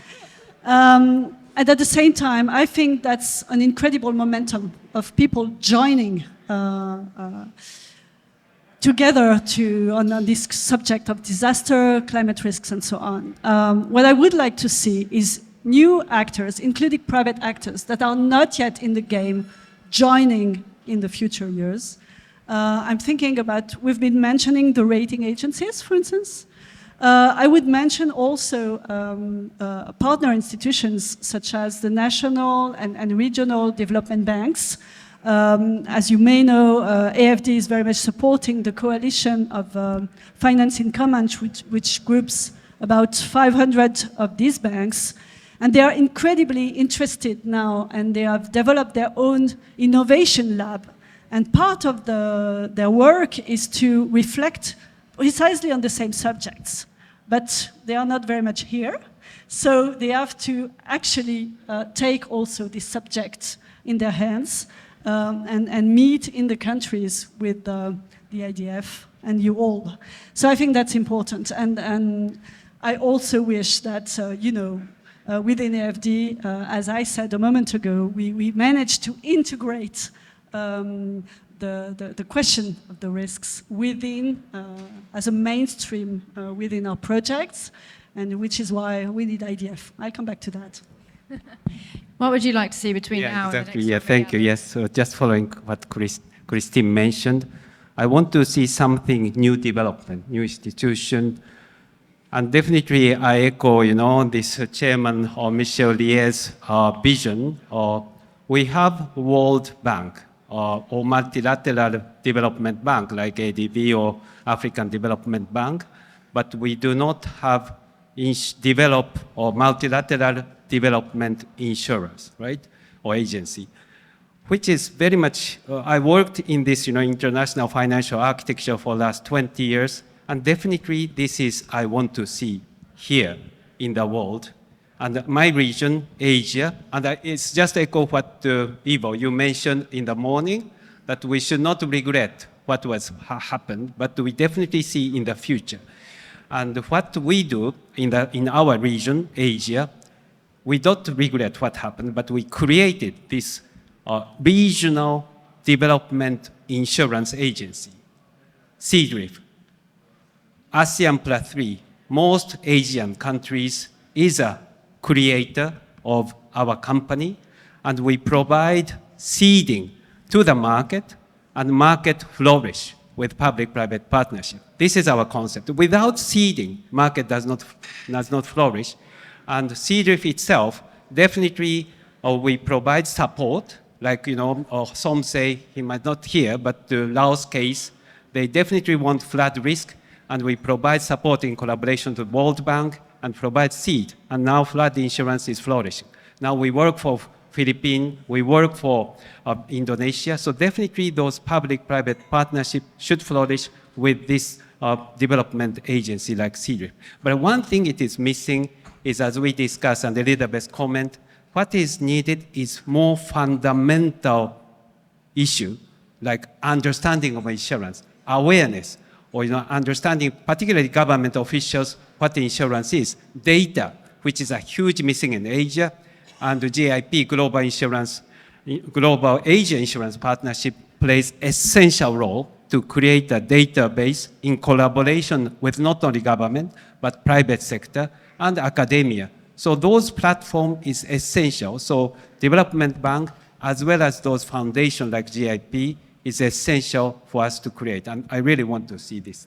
Great, thank you. One sentence. I'll save you some time because I'm doing a duet with Ecosray at the end on a call to action. All I'll say is big, bold, hairy ambitions for our second decade, inspired by a convening by Amir Motley and who knows, a trip to Addis along the way. Exactly. Excellent. Thank you. So speaking of the future, we do have an announcement to make today, and I will actually hand over to Christine. Okay, well, thanks a lot.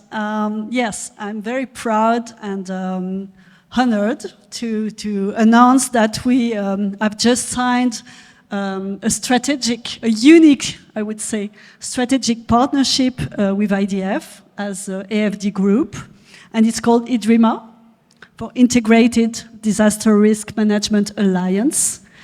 And what we wish we can do together is, identify and accelerate comprehensive solutions to tackle with climate disaster risks. And we, of course, think that there is room to leverage on both private sector expertise, plenty of it today in this room, but also other types of stakeholders, such as the public development banks I've mentioned. And so I'm very proud of it, and it's very promising, especially since we have a very operational scope. In our partnership, we have set up a very concrete roadmap for next year with pilot projects and initiatives. So I really feel that this is an answer to the call for action that we've heard so many times these 2 days. So thank you very much to IDF.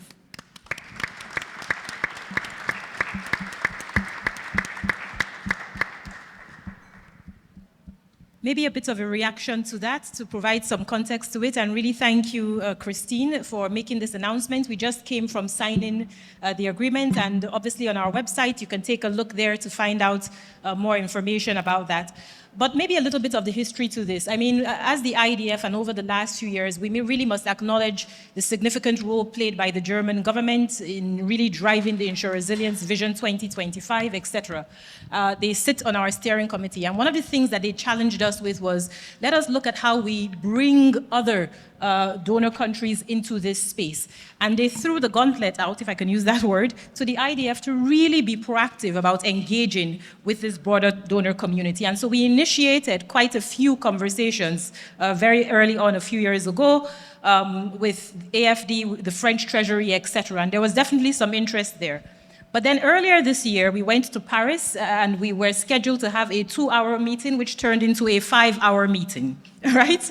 Lots of brainstorming, ideas emerged, and we were also able to become very concrete in terms of, what do we really want to do in terms of our partnership to support countries. So I really want to acknowledge the support of AFD, the boldness, the openness to engage with the IDF on this with a view to how we can support countries better. So just really to congratulate those who were involved, because I know Christine Prasad, Hugo as well, for your real great work in helping us to get to this point.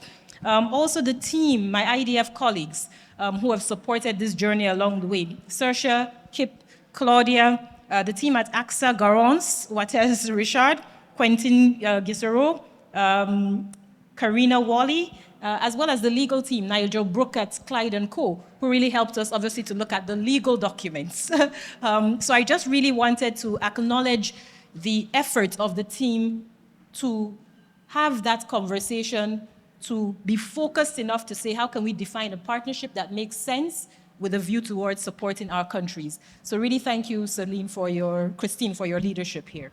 Yeah, just to add that within the team that's been working very hard for this to happen, there is also Céline standing here and working with Expertise France, part of AFD Group. So thanks to you all, and it's true, it's been a really team spirit. We've been sparring partners on that. Thank you. Well, definitely Céline, please a hand.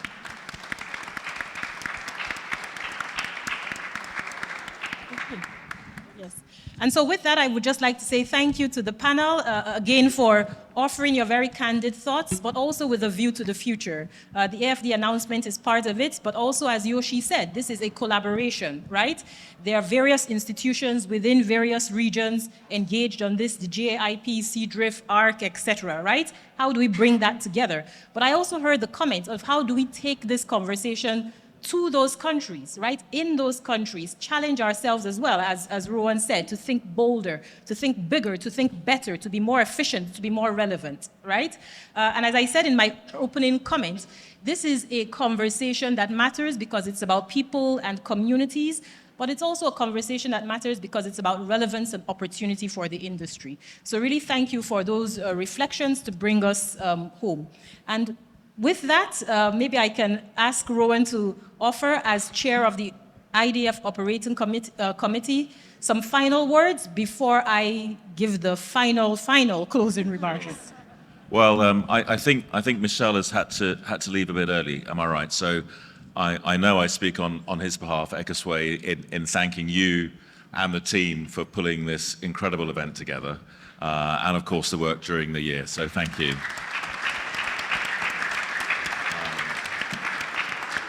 Also, huge thanks to Ivo for helping us host in the Swiss Re building here. Thank you, Ivo, and for all you've done in the last year or so.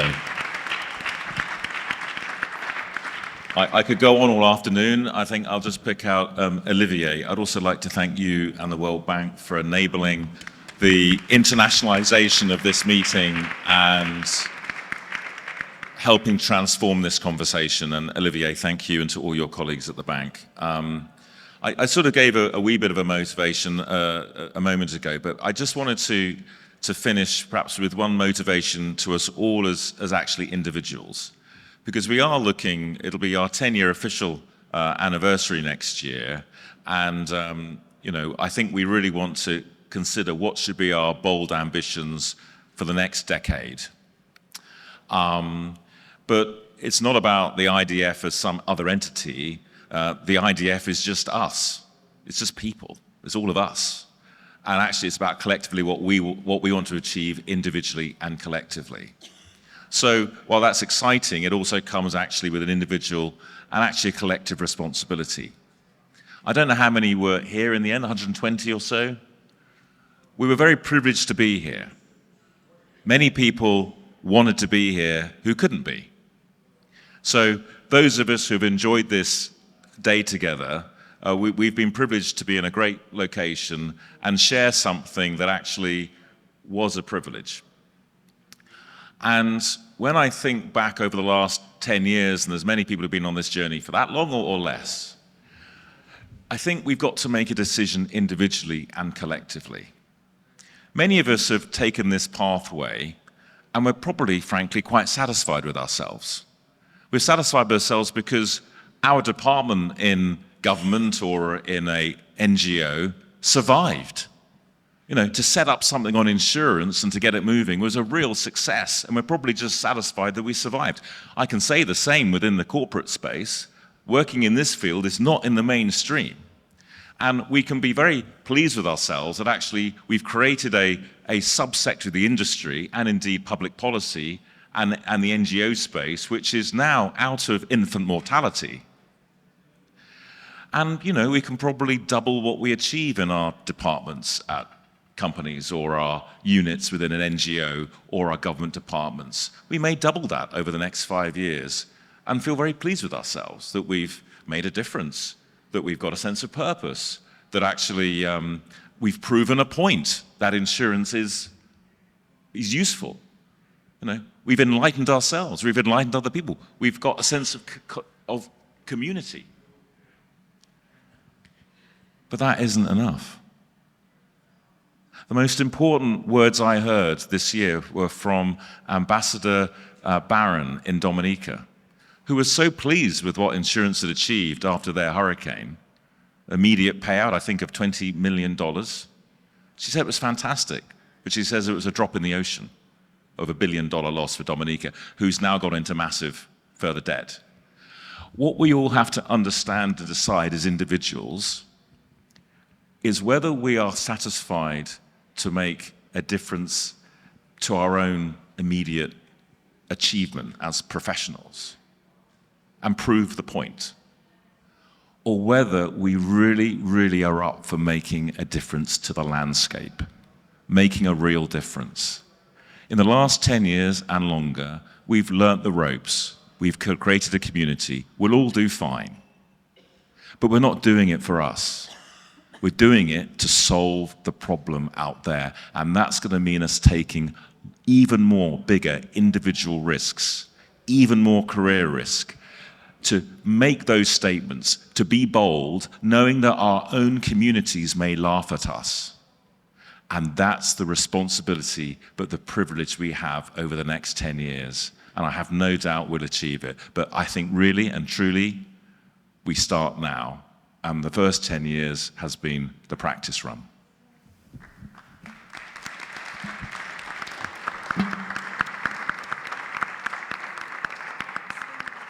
Thank you very much, Rowan, for that. I have to admit something. I had my iPad here all ready to go with my closing remarks, and it died. So I recall I had 4 points. Beyond that, I'm a little bit sketchy about what those 4 points are, but let's try. I think Rowan covered it, to really thank everybody for their presence here, especially those of you who have stayed the entire time to be here with us. But I really want to acknowledge my team in the Secretariat who have done an incredible job. It's not Ekoswehi. Kip Korikoske, Eduarda Fontes, Pedro Pinero, and so many others, Claudia Tume, Ivo and others, Sersha, that really make this experience, right? That really think through the details minute by minute of we are welcoming guests who are coming a long way to the IDF Forum, and we must create an experience substantively, but just generally when they come to one's home. So really, thank you to my team for that, and obviously to all of you for being part of that journey. The second thing which I recall that I'm supposed to do is there is a survey, because at the last summit, I completely forgot, right? So please take time to complete the survey and let us know how we have done. Part of, I think, the success of this was, in Zurich, we did not have as many country representatives, and that was part of the feedback, right? And we have that now. We've also heard the feedback, we need to go to countries, right? But there are other things that we can improve on, and so that is part of the feedback that we want to get. And then, just finally a quote. Michel said in his remarks yesterday, dreams are nice, action is better. So I think that we need to take that spirit. Also, Christine had reflected that in no mean terms as we go forward. And thank you, Nick. I'm seeing on the risk modeling side as well. But then just finally, I would just say, to close the summit, we also have a few gifts available, and we try to be thoughtful about this. And the history and the tradition behind this is that we want to wish those who have come to us safe journey home, long life, and every success, right? Again, with the recognition that you have taken time out of your busy schedules to be with us, and we appreciate that, and we hope that you take that with you as you go back home into your professional life, your personal life, as Rowan had reflected. So really just to say thank you for another IDF 2024 Summit. It has been a pleasure to host you. Thank you.